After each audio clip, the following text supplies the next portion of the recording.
কেঁদো না, আর কেঁদো না, এবার ওকে ছেড়ে দাও। আহা, কেঁদে কি হবে বলো?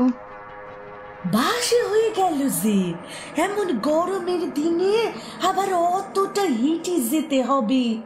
শ্মশান ঘাট তো আর এখানে নয়। ওরে, তোরা কে কোথায় আছিস? আয়, শ্যামলীকে সরিয়ে নিয়ে যা। ছেড়ে দাও, ছেড়ে দাও, ছাড়ো আমায়। ওকে কোথায় নিয়ে যাচ্ছ? ওরে, ওকে কোথায় নিয়ে যাচ্ছিস তোরা? আজ আজ ওর ভগবান, আজ বাদে কাল যে মেয়ের শ্বশুর বাড়ি যাওয়ার কথা, সে মেয়েকে কোথায় নিয়ে যাচ্ছিস?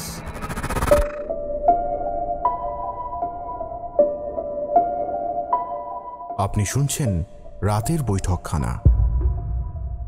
অথই কালো জলের নিচে সে বসে আছে। শুধু সুযোগের অভাবে সে কাছে আসতে পারে না, কিন্তু একবার যদি একটা ভুল হয়ে যায় তাহলেই তার গ্রাসে তল খুঁজে পাওয়া খুব মুশকিল। শুনতে থাকুন রাতের বৈঠকখানার আজকের নিবেদন, তিনি তার কলমে, কালো শশীর গ্রাস।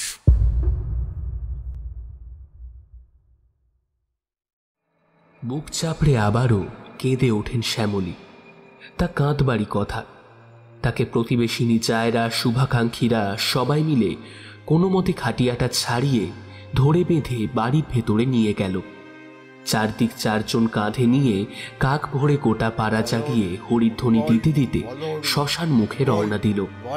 জনাদশেক জোয়ান আর মাঝবয়সী ছেলে ছোকরার দল। বাড়ির দরজায় দরজায়, বাড়ির ছাদের ওপর অথবা ঘেরা বারান্দার মধ্যে দাঁড়িয়ে অনেকেই তাদের যাত্রা দেখছে আর নিজেদের মধ্যেই আলোচনা করছে। আহা গো, এ দৃশ্য যে চোখে দেখা যায় না। ঠিকই বলেছ গো ঘোষদি। ছোট থেকে বড় হতে দেখলুম মেয়েটাকে, আর আছেই কি ভগবানের বিচার। মায়ের মনে না জানি কত কষ্ট হচ্ছে বলো দেখিনি। তা শুধু মায়ের মনে কেন, এমন ঘটনা ঘটলে সবারই চোখের জল ধরে রাখা শক্ত হয় বলে ঝরঝর করে কেঁদে ফেললেন রমলা কাকিমা। এইদিকে পাড়ার শেষে সব যাত্রীরা যখন এসে পৌঁছেছে, ঠিক তখনই টিয়া পাখির রঙের দেওয়াল দেওয়া দোতলা বাড়িটার ভেতর থেকে একদল স্ত্রীও বেরিয়ে এলো উলুধ্বনি, শঙ্খধ্বনি দিতে দিতে। হ্যাঁ, তারাও চলেছে খানিকটা একই পথে, তবে এদের যাত্রা শুভ। আর খাটিয়া কাঁধে যারা চলেছে তাদের দায়িত্ব চিতা চালানোর। জল সইতে যাচ্ছে মহিলার দল। মরা দেখে তারা দুপা পিছিয়েই এলো।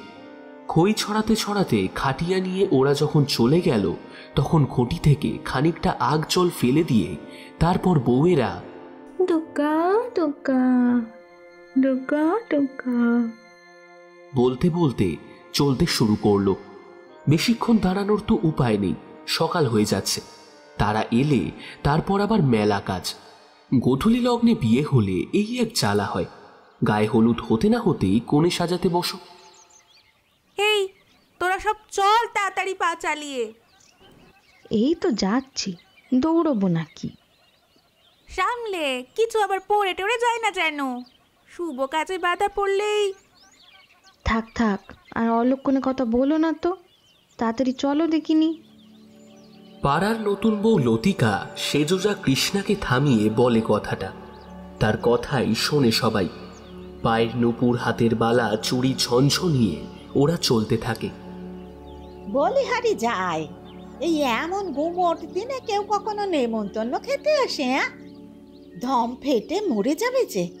বাপরে বাপরে বাপ, সবে আজ বৈশাখের ৭, এরই মধ্যে এমন গরম, ভাবা যায়?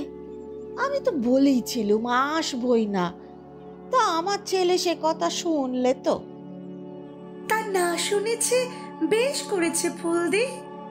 বল দেখি, রকিন্দা একা মানুষ, বউঠানি বা আর কত দিক সামলাবে?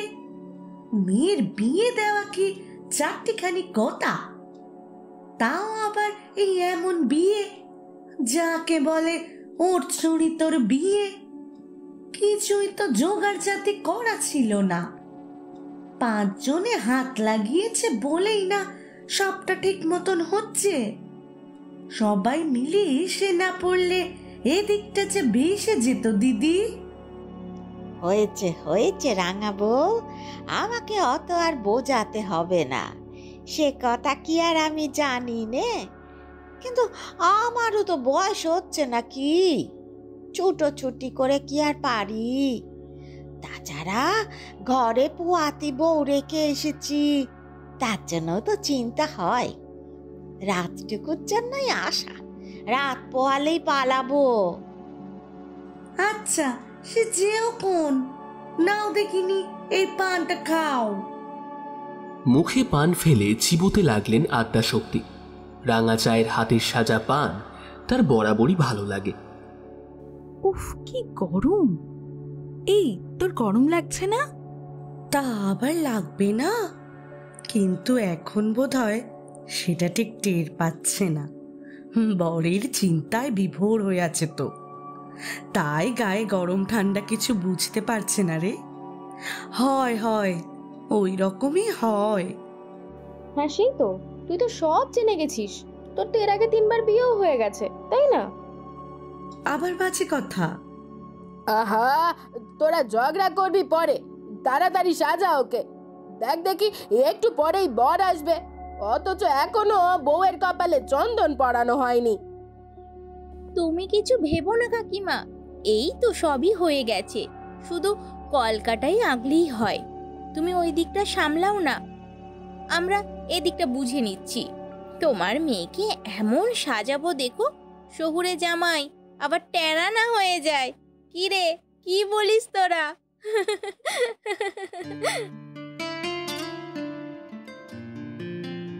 সমস্বরে হেসে উঠল সবাই। সবাই মানে কনের বান্ধবী, মানে সখী আর কি। ঠাট্টাটা শোনে আরতি। আরে এই, তোরা কথা কম বলে তাড়াতাড়ি কাজ কর, আমি যাই ওদিকটা গিয়ে দেখি আবার বরণডালাটা ঠিকঠাক আছে কিনা।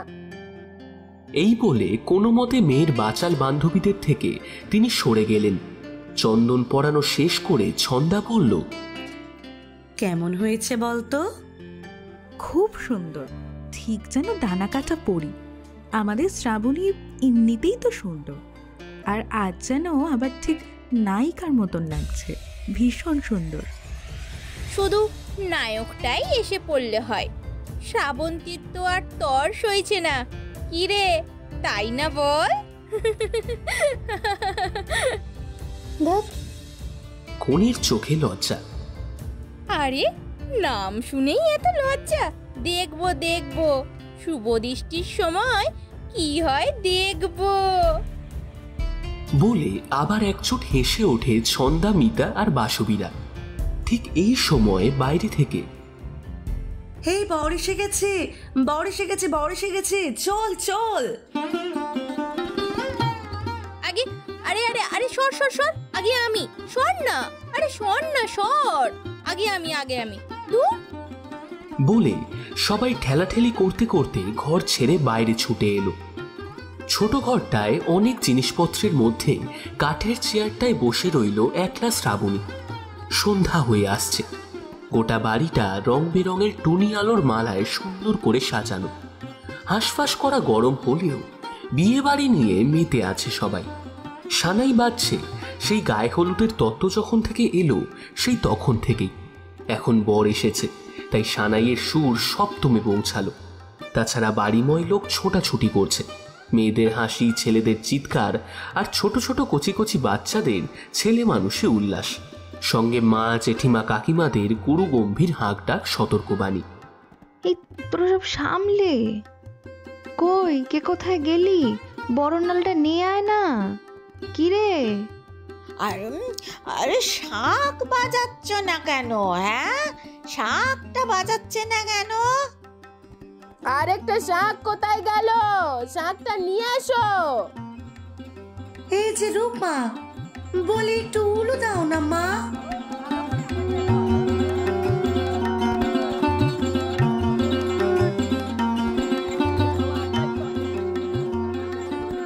এই সব তারা চালিয়ে যাচ্ছেন সমানে। বড় জেঠুর গলাও শোনা যাচ্ছে, তোমরা তাড়াতাড়ি একটু করো। আহা, ওনারা কত দূর থেকে এসেছেন, জামাই বাবা দাঁড়িয়ে আছে তো তখন থেকে, ভিতরে যেতে দাও, বসাও ওদের। রথিনবাবু বলছেন, আপনাদের আসতে কোনো কষ্ট হয়নি তো? যেমন গরম পড়েছে। আসুন আসুন, আপনারা এদিকে আসুন, এদিকটা বসার ব্যবস্থা করা হয়েছে। এই ভোলা, ঝন্টু, তাড়াতাড়ি শরবত নিয়ে আয়। আসছি কাকা। এই সব কিছুই এক তরঙ্গে মিশ্র সুরে বাজছে। বাড়ির বাতাস সুগন্ধময়, খোপায় খোপায় বেল আর রজনীগন্ধার মালা, কারোর বা বিনুনির ডগায় গোজা টুকটুকে একখানা লাল গোলাপ। তাছাড়াও সবাই সুগন্ধি মেখে আছে গায়ে। মেয়েদের গয়না গয়নায় ঠোকা লেগে একটা মিষ্টি রিমরিমে শব্দ হচ্ছে। তাছাড়া হাসি ঠাট্টা আনন্দ উল্লাস সবই হয়ে চলেছে পুরোদমে। এত শব্দের মধ্যে সত্যি কান পাতা দেয়, কিন্তু অন্য শব্দটাও তো কান এড়াচ্ছে না, শুনতে পাচ্ছে ঠিক। আর শুনেই বারবার অন্য মনস্ক হয়ে যাচ্ছে শ্রাবণী। প্রথম প্রথম বোঝার চেষ্টা করেছিল সত্যি কি আওয়াজটা হচ্ছে নাকি সে ভুল শুনছে। তখন ঘরে সবাই আছে, সেই যখন থেকে ওকে মিতা সুন্দর করে বেনারসিটা পরাচ্ছিল, আর বাসবি হাতে লাল চেলিটা কুচি গুনে গুনে তৈরি করছিল চুল বাঁধা হয়ে যাওয়ার পর শ্রাবণীর মাথায় পরাবে বলে। সেই তখন থেকেই আওয়াজটা গুনগুনিয়ে উঠছে শ্রাবণীর শ্রবণে। হৃদয় নিংড়ে নেওয়া কান্না, কাঁদতে কাঁদতে অতল জলের নিচ থেকে অদেখা একটা গলা, কথার স্বরে জল কেটে কেটে কেউ যেন বলছে কথাগুলো।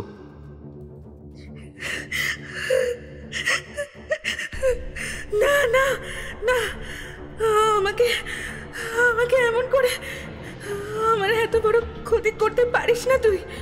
কেন করলি এমন? কেন কেড়ে নিলি? কি ক্ষতি করেছিলাম আমি?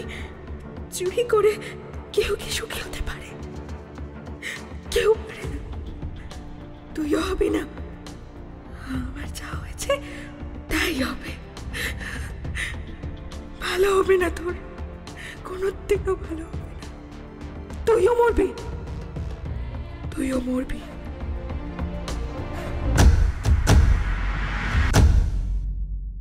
না, কি হলো শ্রাবণী? ছন্দা কুমকুম চন্দন তৈরি করছিল। অস্ফুটে শ্রাবণী না বলে ওঠায় প্রশ্ন করেছে সে। অপ্রস্তুত হয়ে শ্রাবণী বলে, না না, এই শাড়িটা আসলে বড্ড ভারী, আমার না খুব গরম লাগছে। ও তা গরম তো একটু লাগবেই, সহ্য করতে শেখো, এই তো সবে শুরু। হ্যাঁ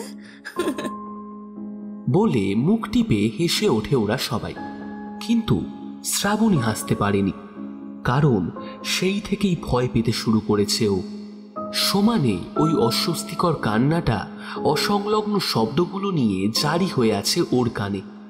এতক্ষণ তবুও কোনো মতে সামলে ছিল, লক্ষ্মীটি হয়ে সাজগোজ করে নিয়েছে, কিন্তু এখন যে আর পারছে না চুপ করে বসে থাকতে। ধীরে ধীরে ওর মনে হচ্ছে দুটো পায়ের আলতা ছোপানো নকশা বেয়ে যেন উঠে আসছে দুটো জলে সাদাটে হাতের তেলো। অনেকক্ষণ জলে ডুবে থাকলে মানুষের হাতের আঙুল যেমন ফ্যাকাশে হয়ে পাকিয়ে ওঠে, ঠিক তেমনই কি দেখতে ওই হাত দুটো। পিছল সরীসৃপের মতো পা ছুঁয়ে উঠে আসছে অস্বস্তিটা। কে উঠে আসছে?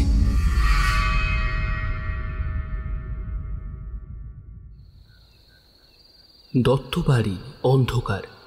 বাড়িতে সব মিলিয়ে 10 থেকে 12 জন মানুষ আছে, কিন্তু তবুও মনে হয় যেন কেউ নেই। বাড়ি খালি, সন্ধ্যা হয়ে গেছে, তবুও কেউ বাতি জ্বালায়নি ঘরে। অথচ এমনটা তো হওয়ার কথা ছিল না, বরং আজ এই বাড়িতেই আলোর জলসা বসার কথা ছিল। পিছন দিকের খোলা মাঠে শূন্য সামিয়ানাটা একেবারে খাঁ খাঁ করছে। পূর্ণিমার কোটাল চাঁদ উঠেছে আকাশে, তারই আলোয় ফাঁকা প্যান্ডেলটার শূন্যতা যেন আরো বেশি করে প্রমাণ হচ্ছে। বাড়িটা নতুন চুনকাম করা হয়েছে, তাই আপনা থেকেই ঝলমল করছে। দরজা জানলায়ও নতুন রং, সবই ঝাঁ চকচকে। শুধু মানুষগুলোর মনই অন্ধকার হয়ে আছে। এতক্ষণে বাড়ির সদরে নিশ্চয়ই বর এসে দাঁড়াতো, আর বরযাত্রীরা তার পেছনে। শ্যামলী বরণডালা হাতে নিয়ে গলবস্ত্র হয়ে জামাইকে বরণ করতেনও হয়তো। আশেপাশে আরো কত লোক, বউ ছিঁড়া উলু দিচ্ছে, শাঁখ বাজছে ঘন ঘন, বাড়িতে আনন্দ আর আলো। বড়দাদা ভীষণ ব্যস্ত, কোন দিকে যাবে সেটাই বুঝতে পারছে না। ছোট ভাইয়ের হাতে বরযাত্রীদের আপ্যায়ন করার দায়িত্ব দেবে, নাকি সে সেটা নিজেই সামলাবে? আবার যদি তা করতে চায়, তাহলে আবার খাবারের ব্যবস্থা কি হচ্ছে? মানে ওদিকে হালাইকর কদ্দূর কি করে উঠতে পারলো? মাংসের কড়াই নেমেছে কিনা, লুচি ভাজা আরম্ভ হয়ে গেছে নাকি, সেটাও তো তার নিজের চোখে না দেখলে চলে না। পাশের গ্রাম থেকে সেরা হালাইকর ভজকৃষ্ণকে ডাকা হয়েছিল। একমাত্র বোনের বিয়ে বলে কথা। শহরের বড় বাড়িতে সম্বন্ধ হয়েছে বোনের। বড় বাজারের সোনার কারবারি তারা, বিরাট বড় ব্যাপার। তার উপর জামাইটি যেন সোনার টুকরো, যেমন পড়াশোনায় তেমন ব্যবহারে আচারে। পারিবারিক কত বড় ব্যবসা থাকা সত্ত্বেও সে নিজে চাকরি করে, বড় স্কুলের মাস্টার বলে কথা। তার সম্মানই আলাদা। না না, ভারী বোনেরই ওরা, মানুষও খুব ভালো। অনন্তর বেশি ভালো লেগেছে যে তারা শুধু মেয়েকেই চেয়েছে তার বাপ মা আর তার দাদাদের থেকে। খাট বিছানা আলমারি বা গা ভরা ভরি ভরি সোনার গয়না তারা চায়নি। বিনা নগদে গ্রামের মেয়ে লাবণীকে নিজেদের ঘরের বউ করে নিয়ে যেতে চলেছে কলকাতার মুখুরছেরা। কত বড় মন তাদের। লাবণীর বাবা নিজে একজন শিক্ষক ছিলেন, প্রাইমারি স্কুলে পড়াতেন তিনিও। এখন অবসর নিয়েছেন, তবুও এখনো লেখাপড়া করেন। তাছাড়া তারা হচ্ছেন বাড়ুজ্জে। এলাকায় ঠাকুর মশাই হিসেবেও বেশ খ্যাতি আছে শিবতোষ বাড়ুজ্জের। ছোট ছেলে সুমন্ত এই দিকে তেমন একটা ঘাড় না পাতলেও বড় অনন্তের ওপর তার আশা আছে। তারপর এই দায়িত্বটা সেই সামলাতে পারবে। তাছাড়া একমাত্র মেয়ের বিয়ে হয়ে যাচ্ছে, বুড়ো বুড়িটার চিন্তা কি? এমন পরিবারের সঙ্গে সম্বন্ধ হচ্ছে যে শিবতোষ স্ত্রীকে ডেকে বলেছিলেন, শুনছো লাবণীর মা, দেখো একেই বলে কর্মফল। ভগবান আছে, নয়তো আমাদের মতো গরিব ঘরের মেয়ে কি কখনো অমন বর পায়? তা যা বলেছ গো। দেখো, মেয়েটা তো কপাল করে এসেছে বলো, নয়তো কোনো বছর ওই মেয়েকে বলে কয়ে কিছুতেই উমা ঠাকুরজির বাড়ি পাঠানো যায় না বলো। নিজের পিসির বাড়ি অত বড় পুজো হয়, সব আত্মীয় স্বজনেরাই যায়, কিন্তু ও যাবে না। এমন ঘর কোনো মেয়ে। এ বাবা, কথায় কথায় ভুলেই গেছিলাম। যাও যাও, ওঠো, শ্যাকরা বাড়ি যাও। গয়নাগুলো সেই কবে পালিশ করতে নিয়ে গেছে, এবার নিয়ে এসো। আজ বাদে কাল মেয়ের বিয়ে, আর ফেলে রাখতে আছে নাকি? হ্যাঁ, এই যাই বলেই উঠে গেছেন শিবতোষ। শ্যামলী গেছেন নিজের ঘরে। নেমন্তন্নপত্র বিলি করা হয়েই গেছে। তবুও এর মধ্যে কোনো আত্মীয় স্বজনের নাম বাদ পড়ে গেল কিনা সেটা দেখতে একবার ছোট ছেলে সমর ঘরে যেতে যাবেন তেমনটাই ভাবছিলেন। হঠাৎ তার কানে এলো পাশের ঘর থেকে লাবণী আর তার সবচেয়ে প্রিয় বান্ধবী কথা বলছে। আরো অনেকেই আছে ঘরে, কিন্তু তাদের গলা শোনাই যাচ্ছে না এদের গলার দাপটে।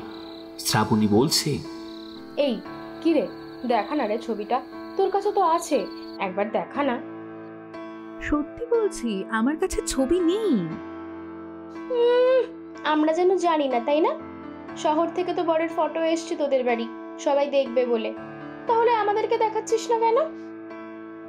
দেখাবে না, দেখাবে না ভাবছে ছবি দেখে আমরা যদি লোভ দিয়ে দিই, শেষে ওকে খুন করে আমরা যদি কেউ ওর বরকে দখল করে নিই, ওই ভয়েই ছবিটা দেখাচ্ছে না, বুঝতে পারছিস না?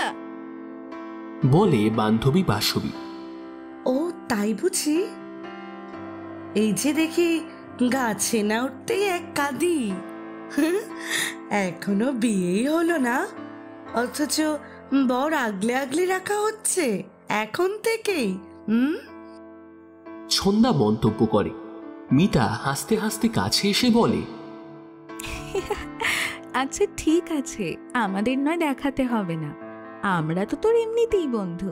তোর সবচেয়ে ভালো সবচেয়ে কাছের বন্ধুকেই না হয় চুপি চুপি ফটোটা দেখাস।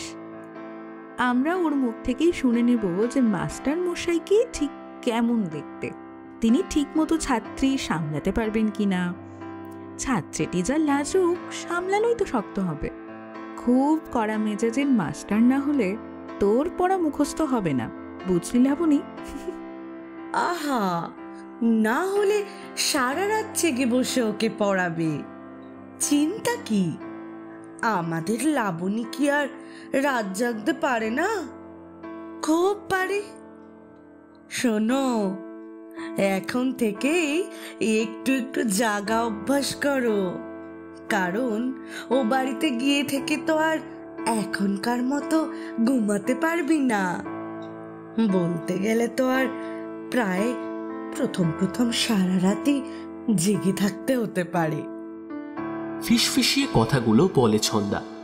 মেয়েগুলো হেসে ওঠে। শ্যামলী তাড়াতাড়ি ঘর ছেড়ে বিয়ের কার্ডের গোছা হাতে নিয়ে সমর ঘরের দিকে পা বাড়ান। এদিকে লাবণী লজ্জায় লাল। শ্রাবণী তার গালে হাত বোলাতে বোলাতে বলে, দেখো দেখি তোরা যে কি করিস না, মেয়েটাকে শুধু শুধু ঘাবড়ে দেওয়া। যা তো তোরা, এখন যা, সন্ধে হয়ে রাত হতে চললো, কাকিমা খুঁজবে তো, যা না। হ্যাঁ হ্যাঁ, যাচ্ছি যাচ্ছি। আমরা কি আর জানি না? চলে যাওয়ার পর তোমরা দুটোতে একটু হাঁপ ছেড়ে প্রাণের কথা বলতে পারো? আমরা তো আর চন্দ্রাবলী বা রাধিকা নই। আর আসলে তোমরা হলে ললিতা বিশাখা। তা করো, তোমরাই কৃষ্ণ আলোচনা করো। আমরা যাচ্ছি। তবে হ্যাঁ শোনো সাবু, তোকে একটা কথা বলে যাই। কি কথা হবে সে তো কাল শুনবই, কালো শশীর ঘাটে বসে বিকেলে। কিন্তু সেই সঙ্গে একটু দেখাবার ব্যবস্থাটাও করে যাস। ফটোটা তো ওর কাছেই আছে, তুই আদায় করে নিয়ে যাবি কেমন? আমরা সবাই দেখব। আরে আমাদেরও তো ওই রকমের বর জোগাড় করতে হবে নাকি বল? আহা, যত সব বাজে কথা। তোরা যা তো এখন। বাসবীর হাত থেকে নিজের গানটা ছাড়িয়ে নেয় শ্রাবণী। হাসতে হাসতে চলে যায় ওরা। শ্রাবণী ঘন হয়ে এসে বসে লাবণীর কাছে। লাবণী খাটেই বসেছিল, এবার সে পা তুলে বিছানায় উঠে বসে। তারপর বন্ধুর কোলে হাত রেখে বলে, এই লাবু, কি হয়েছে রে? তুই এরকম চুপচাপ কেন হয়ে আছিস? এক সপ্তাহ বাকি নেই, বিয়ের কত আনন্দ করছে সবাই। সব জায়গাতে শুধু তোরই কথা আর তোর বরের কথা, কিন্তু তোর মুখে হাসি নেই কেন? দেখ শ্রাবণী, তোকে একটা কথা বলি। সবাই আনন্দ করছে ঠিকই, কিন্তু আমার খুব ভয় করছে, জানিস তো? কিসের ভয়? দেখ, শহরের মানুষজন তো ঠিক আমাদের মতো হয় না, তাই না? শুনেছি ওদের বাড়ি খুব বড় লোক, কত মানুষ সংসারে একসঙ্গে থাকে, খুব বড় পরিবার ওদের। আর তাছাড়া উনি মাস্টার মানুষ। তাতে কি হয়েছে? আর একটা অকারণও আছে, জানিস তো? সেটা কি শুনি? ওকে না, ওকে কয়েকবার ঢোক গিলে আমতা আমতা করেও লাবণী কিছুতেই একটা কথাও ভাঙতে পারল না। শ্রাবণী এবার ঝুঁকে পড়ে তার উপর, দুই কাঁধে হাত রেখে বলে, কি রে বল, আর একটা কথা কি? ওকে না খুব সুন্দর দেখতে, ঠিক নায়কের মতো। ওর পাশে কি আমাকে মানাবে বল? কি মানবে না বলেছে? আমাদের লাবুকে কি দেখতে খারাপ নাকি? না, ঠিক তা নয়। লাবণী হলো অষ্টাদশী। ছিপছিপে গরম মাগুরে রং, সরু ঠোঁট, টানা টানা চোখ আর পিঠ ছাপানো ঘন চুল। তাকে বেশ ভালোই দেখতে। অবশ্য তার তুলনায় শ্রাবণী যাকে বলে লাখে এক। টকটকে গায়ের রং, গোল মুখ, টিকালো নাক আর ভাসা ভাসা চোখ, লাল টুকটুকে দুটো ঠোঁট আর কোকড়ানো মাথার চুল। উচ্চতায়ও সে লাবণীর চেয়ে খানিক বেশি। সব দিক থেকে সেরা বলা যায় তাকে। কিন্তু পড়াশোনায় সে অষ্টরম্ভা। অনেক কষ্টে ক্লাস 9ম শ্রেণীর গণ্ডি পার করে 10ম শ্রেণীর ঘরে পা রেখেছিল মাত্র, এই পর্যন্তই তার আর উন্নতি অবনতি তেমন কিছুই হয়নি। সেই দিক থেকে লাবণী কিন্তু খুব ভালো নম্বর নিয়েই পাশ করেছিল উচ্চ মাধ্যমিকে। যাই হোক, বন্ধুত্বটা তো আর আজকের নয়, একই পাড়ার কয়েকটা ঘরের ছাড়াছাড়িতে দুজনে থাকে। ছোটবেলা থেকেই প্রাণের সখী দুজনের। বান্ধবী মহলে তাদের এই মাখামাখিটা নিয়ে কত কথা হয়। তাদের খাওয়া দাওয়া সবই একসঙ্গে, শুধু রাতটুকুর জন্যই যে যার বাড়ি যায়, নয়তো কেউ কাউকে কাজ ছাড়াই করেন। কিন্তু হায়, শেষ পর্যন্ত এতটা ভালো সম্পর্কের অমন মন্দ পরিণতি হলো। যাক, সে পরের কথা। কি রে, তুই এখনো এইসব ভাবছিস? আরে বাবা, তোকে তো ওদের বাড়ি থেকে পছন্দ করেই নিয়েছে নাকি? তুই তো আর আগ বাড়িয়ে বিয়ে করতে যাসনি। তাছাড়া জামাইবাবু তো তোকে নিশ্চয়ই দেখেছে, দেখে শুনে বুঝে তারপরই তো সিদ্ধান্ত নিয়েছে। তাহলে আবার তোর এত কিন্তু কিন্তু করার কি আছে বলতো? তুই বুঝতে পারছিস না সাবু, উনি খুব ভালো মানুষ। আমায় যখন দেখতে এলেন তখন ওকে দেখে আমার খুব খারাপ লেগেছিল। মনে হচ্ছিল ওর বউ হিসেবে আমি নয়, আমি আমি বড্ড যেন বেমানান। দূর বোকা, এমন করে কেউ বলে? সবাই তো দেখে শুনেই বিয়েটা ঠিক করেছে। মানানসই না হলে কি আর বিয়েটা হতো বল? তুই তো আর তাকে দেখিসনি। হ্যাঁ, সামনাসামনি দেখা হয়নি, কিন্তু এখন আমি তাকে দেখতে চাই। ফটোটা আমাকে একবার দেখা না রে। আর যে যাই বুঝুক, আমি কিন্তু ভালোই জানি ছবিটা তোর কাছেই আছে।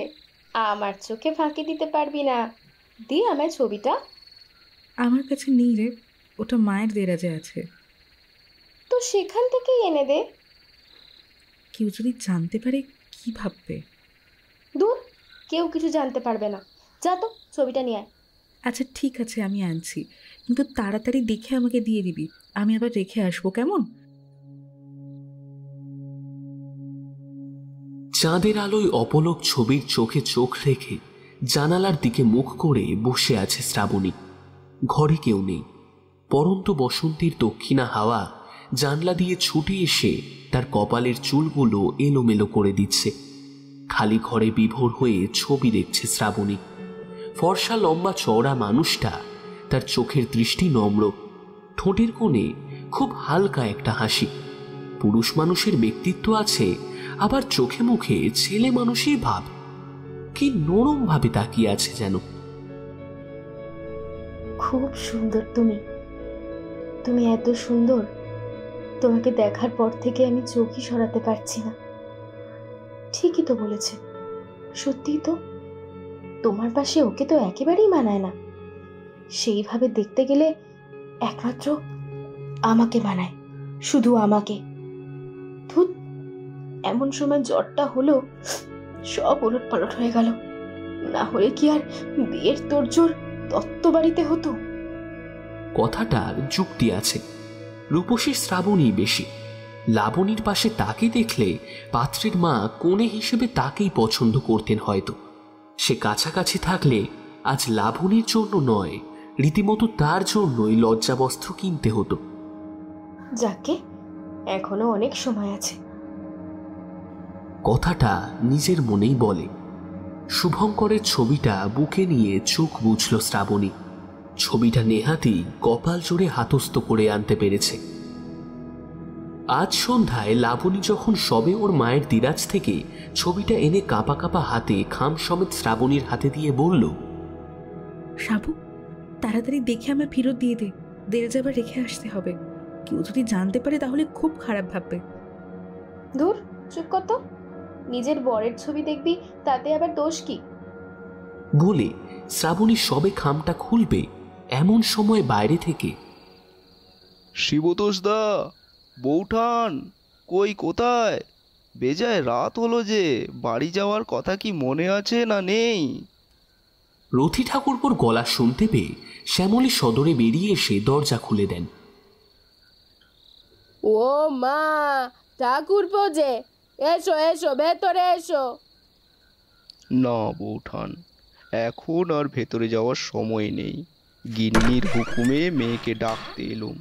বেরিয়েছে সেই সন্ধেবেলা, এখনো বাড়ি ফেরার নাম নেই। ও দিদিমা এসেছে, নাতনিকে একবার দেখার জন্য ব্যস্ত হয়ে পড়েছে, তাই আর কি। ও ও আচ্ছা আচ্ছা, আমি ডেকে দিচ্ছি, দাঁড়াও। এই সাবু, বাবা এসেছে বলে জোরে হাঁক পারলেন শ্যামলী। ওই গল্প গুজব করছে আর কি। আর কদিনই বা করবে, দুজন তো দুই বন্ধু নয়, যেন জোরের পায়রা। লাবুটার বিয়ে হয়ে গেলে আমাদের শ্রাবণীটা যে কি করে থাকবে সেইটাই চিন্তার কথা। তা যা বলেছ, সাবুর মাও এই কথাটা বলে আর আমায় তাড়া দেয়। বলি হ্যাঁ গো, সমর্থ মেয়ে দেখে শুনে এবার একটা বিয়ে দিতে হবে তো। দিতে হবে সে আমিও জানি বৌঠান, কিন্তু আজকাল মেয়ের বিয়ে দেওয়া সে তো মুখের কথা নয়। তেজারতির কারবারি যতটা যা হয় সবই তো রেখেছি ওই মেয়ের বিয়ের জন্য। যার তার হাতে তো আর মেয়েকে তুলে দেওয়া যায় না, বলো বৌঠান। ঠিকই তো, একটা ভালো ঘর ভালো বর পেলে তবেই তো দেওয়া যায় নাকি। আমাদের লাবুটার কি ভাগ্য, কেমন ঘর বয়ে সম্বন্ধটা এলো। চিন্তা করো না ঠাকুরপো, সময় হলে শ্রাবণীরও ব্যবস্থা ঠিকই হবে। এই সময় দত্তবাড়ির বিরাট ঘড়িটায় ঢং ঢং করে 9টা বাজল। ওই দেখো, ওরে সাবু শিগগিরই আয়, তোর জন্য তোর মা আমায় কথা শোনাচ্ছে। পাশের পাড়ায় গিয়েছিলাম তাগাদার জন্য, সবে ঘরে ফিরেছি অমনি আবার আমায় বাইরে পাঠালো। হ্যাঁ হ্যাঁ হ্যাঁ, এই তো বাবা, চলো চলো চলো। আসি বৌঠান। আসছি কাকিমা। আবার এসো ঠাকুরপো। বলে শ্রাবণীরা নিজেদের ঘরে চলে যাওয়ার পর সদর দরজা বন্ধ করে উঠোন পেরিয়ে নিজের ঘরে এসে ডাকলেন শ্যামলী। লাবু, আরে ও লাবণী, একবার এদিকে আয়।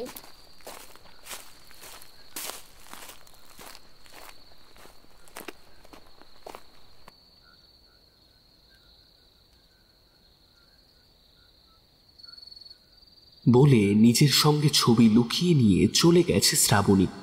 লাবণী ভয়ে ভয়ে ঘরে আসে। কোনো কারণ নেই, তবুও লজ্জায় তার গালে লালচে ছোপ ফোটে। কি হয়েছে মা? আয় আয় আমার কাছে আয়, একটু বস তো আমার কাছে। দুদিন পর পরের ঘরে চলে যাবি, এখন একটু ভালো করে দেখি তোকে। আয় তো মা। মায়ের খাটের ওপর উঠে আসে লাবণী। মেয়ের মাথা কোলে নিয়ে ঘন চুলের মধ্যে আঙুল চালাতে থাকেন। মায়ের আদরে চোখ চড়িয়ে আসে লাবণীর। এদিকে বাড়ি ফিরে মায়ের একচোট বকাবকির পর দিদিমার অনেকটা আদর শ্রাবণীও পায়। সুন্দরবন অঞ্চলে তার মামার বাড়ি। দিদিমা তার নিজের নয়, সম্পর্কে খুড়ি দিদা। বাল্য বিধবা, বয়স এখন 70 হলেও যথেষ্ট ডাঁটও রয়েছেন তিনি। মাঝে মাঝেই বেড়াতে আসেন ভাসুরজির শ্বশুর বাড়ি, আর সঙ্গে আনেন আঞ্চলিক কিছু মাটির জিনিসপত্র। এবার যেমন তিনি এনেছেন ভাঁড় ভরা টাটকা চাক ভাঙা মধু আর ঝুড়ি ঝুড়ি বিচিত্র সব গল্প। শ্রাবণী খাওয়া দাওয়া সেরে দিদার কাছে এসে বসল। এখন তার মনটা ভালো নেই, কিন্তু কেন নেই তা সে বুঝতে পারছে না। বেশিক্ষণ নয়, বাইরে মা বেদম চেঁচাচ্ছে। বয়সটা মেয়ে, এখন রাত দুপুরে ঘরে ঢোকা হচ্ছে। সইটি তো শ্বশুর বাড়ি যেতে বসেছে, তার নিজের ভাগ্যে তো আর সেসব নেই। সব কিছুতে এত মিল, তা এর বেলা মিলল না কেন? বিয়ের ফুলটা তো তারই আগে ফুটলো, আর এই মুখপুরি মেয়ে গদাখানেক রূপ নিয়ে খালি টই টই টই টই করছে। আহ, বলি গিন্নি, অমন করে মেয়েটাকে কথা শোনাচ্ছ কেন? সময় হলেই সব হবে। ঠিক হয়েছ জামাই, জন্ম মৃত্যু বের কথা কেউ কিছু বলতে পারে? যখন হওয়ার কথা তখন ঠিক হবে। বাইরে এই আলোচনা পুরো দমে চলছে, আর নিজের ঘরে বন্ধ দরজার আড়ালে দাঁড়িয়ে জোড়া মোমের আলোয় বন্ধুর হবু বরের কেড়ে আনা ছবিটা দুই চোখে গ্রাস করে নিচ্ছে শ্রাবণী। এই প্রথমবার তার মনে একটা অচেনা ভাব জেগে উঠেছে, আকাঙ্ক্ষা অশনি সত্তা হয়ে পেয়ে বসেছে ওকে। ছবির ঠোঁটে চুম্বন করে সেটা ঘামে পুড়ে মাথার বালিশের নিচে রেখে তাড়াতাড়ি দরজা খুলে বেরিয়ে আসে শ্রাবণী। শ্রাবণীর মা ততক্ষণে তার কাছের বান্ধবী লাবণীর কিভাবে শহরে সম্বন্ধ হয়ে বিয়ে হচ্ছে সেই কথাটা সবিস্তারে বলে দিয়েছেন খুড়ির কাছে। সবাই মিলে খেতে বসল। নাতনিকে কাছে নিয়ে হ্যারিকেনের আলোয় খেতে বসেন দিদা। রথিনবাবুরও খাওয়া হয়ে গিয়েছে। আরতির স্বামীও পাত পেরে বসে পড়লেন। মৌরলা মাছের ঝোল আর আমের টক ডাল মেখে ভাত খেতে বেশি সময় লাগে না কারোরই। আরতি উঠে পড়লেন, কিন্তু এঁটো মুখেই ননদিনীর জেরাজিরিতে গল্প বলতে বসেছেন খুড়ি দিদা। মনের ভেতরটা জ্বালা করছে। দিদার গল্পে যদি জ্বালাটা ঠান্ডা হয় তাই বায়না করে গল্প শুনছে শ্রাবণী। রাতের খাওয়ার পর বাসনপত্র কুয়োতলা থেকে মেজে আরতি সেসব নিয়ে দাওয়ায় উপুর করে রাখছেন। তখনও গল্প চলছে। তা শুনতে পেয়ে মুখিয়ে ওঠেন আরতি। একি খুড়ি, তুমি এখন বসে আছো? যাও যাও যাও, আছি এসে শুয়ে পড়ো যাও। এই মেয়ে, তুইও যা, আর জেগে বসে থেকে চোখের তলায় কালি ফেলে বাপ মায়ের কপাল ফর্সা করো না বাচ্চা। আমি যাই, কাপড়টা বদলে আসি। বাবা, গেমে চান হয়ে গেছি। বলে তাড়াতাড়ি সেখান থেকে সরে গেলেন আরতি। শ্রাবণীও উঠে পড়ে। মায়ের মুখ নাড়া শুনে কান দুটো টনটন করছে তার, কিন্তু সে মুখে কিছু বলে না। হ্যাঁ, লক্ষ্য করেছে মা আজকাল উঠতে বসতে তাকে বড্ড কথা শোনাচ্ছে। লাবণীর বিয়ের দিন যত এগিয়ে আসছে ততই মায়ের চোখে ও যেন বিষ হয়ে উঠছে। শ্রাবণীও ঠারে ঠারে বুঝতে পারে বিদ্বেষের কারণটা কি, কিন্তু গায়ে মাখছিল না এতদিন। ভেবেছিল কোন শহরের কে এক মাস্টার মশাই, নাম শুভঙ্কর মুখুজ্জে, কোন বুড়োটে ধরনের নাম। নাম শুনে মনে হয়েছিল ওই নামের মানুষ জামাইবাবু হওয়া ভালো, কিন্তু ছবিটা দেখার পর থেকেই মনে হচ্ছে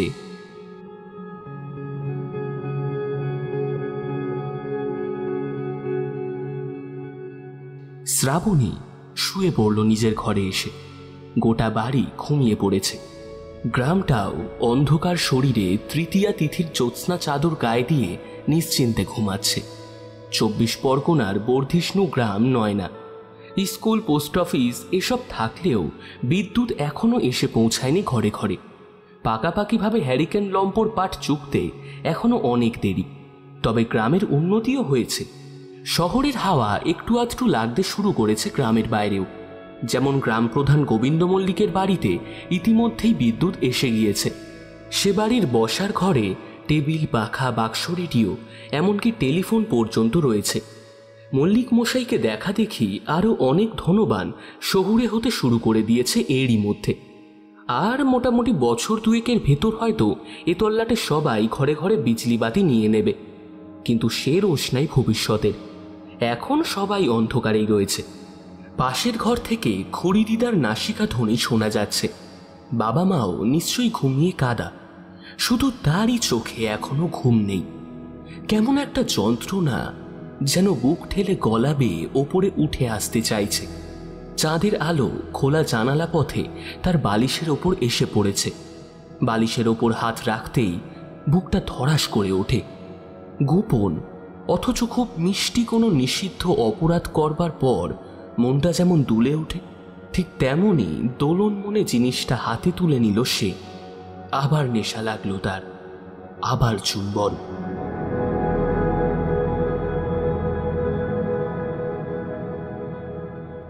লাবণী আর শ্রাবণী গলায় গলায় বন্ধু। বাকি অনেকেই আছে, কিন্তু তারাই। এদের দুজনের মধ্যে কেউ নয়। নয়না গ্রামে আর এক মেয়ে উমা 25 বছর আগে কলকাতা শহরের বিরাট ব্রাহ্মণ পরিবারের বড় বউ হয়ে গিয়েছে। সেই উমা পিসির শ্বশুর বাড়িতে ফি বছর মহাশিবরাত্রির বিশেষ পুজো হয়। ভোগ খাওয়ানো, যাত্রাপালা আরও অনেক রকম ব্যবস্থা করা হয় প্রতি বছর। শহরের কুটুম বাড়িতে গ্রামের পাড়াপড়শিরা প্রায়শই গিয়ে থাকে শিব পুজো দেখতে। লাবণীও গিয়েছে, তবে তখন সে ছোট। বড় হওয়ার পর থেকেই মেয়েটা খুব ঘরকুনো হয়ে গেছে। অযথা বেশি লোকজনের সাথে যেতেই চায় না, এবারও যেতেই চায়নি। কিন্তু শ্যামলী জোর করে মেয়েকে সঙ্গে নিয়ে গিয়েছিলেন। আর সেই যাওয়াতেই এত কাণ্ড। মুখার্জিরা আচার্য বাড়ির পাল্টি ঘর। পালা পার্বণের দিনে এবাড়ি ও বাড়ি নেমন্তন্নে যাওয়া আসার রেওয়াজ আছে। মুখুজ্জে বাড়ির কর্ত্রী রাধারানী তার বড় ছেলে সেজো মেয়ে আর সেজো জামাইকে সঙ্গে নিয়ে মহাদেবের প্রসাদ পেতে এসেছিলেন। আর তখনই তার চোখে পড়ে গ্রাম্য শ্রীময়ী মেয়েটা। এক আত্মীয়াকে ডেকে তিনি জিজ্ঞেস করেন মেয়েটার পরিচয়। জানতে পারেন আচার্য বাড়ির কর্ত্রী সম্পর্কে এ মেয়ের পিসি হন। সেই দিনই বড় ছেলের বউ করতে চান এই মেয়েকে। এই কথাটা পারেন তিনি। উমা শুনে বেজার খুশি। আশ্বাস দিয়ে বৌদির কাছে এসে 7 রকম কথা বলে বুঝিয়ে দেয়, এই দেখো বৌদি, ভালো কথা বলে দিচ্ছি, সৌভাগ্য তোমাদের ঘর বই যেচে এসেছে। হ্যাঁ, এটা তোমাদের ভাগ্য ছাড়া আর দ্বিতীয় কিছু নয়। অত বড় ঘর, আর ছেলের তো কোনো যাকে বলে তুলনাই হয় না। ছেলের মা নিজে যেচে কথা পেরেছেন, সম্বন্ধ এনেছেন, তা তোমরা আবার এর মধ্যে অন্য কথা বলতে যাও কোন লজ্জায়? শোনো, আপত্তি টাপত্তি করো না। হ্যাঁ, আর যদি করো তবে কিন্তু তোমাদের জন্য ভালো হবে না, সেটা তোমরাই ঠকবে। শ্যামলী বলেন, দেখো, তোমার দাদা তো আর এখানে নেই, আমি আর কি বলবো? তার সঙ্গে কথা না বলে তো আর কিছু বলতে পারি না ভাই। তা বেশ, তো দাদারা তো কালই আসছে, কথাবার্তা যা হবার কালকেই হবে। এখন আমি গিয়ে মুখুজ্জগিনীকে কি বলবো এইটা আমাকে দয়া করে বলে দাও তোমরা। হ্যাঁ, একটা দিন সবুর করতে বলো, কাল তোমার দাদা এলে না হয় বাকি কথা হবে কোন। সেই কথা শুনে মুখুজ্জেগিন্নি বলেন, ঠিকই তো, মেয়ের বাবা আগে আসুক, তারপর সব কথা হবে। ঠিক হলো পরদিন সন্ধ্যায় এখানে একরকম মেয়ে দেখার আসর বসবে। তাই হলো। তবে সেদিন আর শুভঙ্কর এলো না। সে ব্যস্ত মানুষ। তার মা, বাবা, জেঠু জেঠিমা, তার দিদি জামাইবাবুরা এসে দেখে গেছে লাবণীকে। লাবণীর বাবা মারও অমত হয়নি।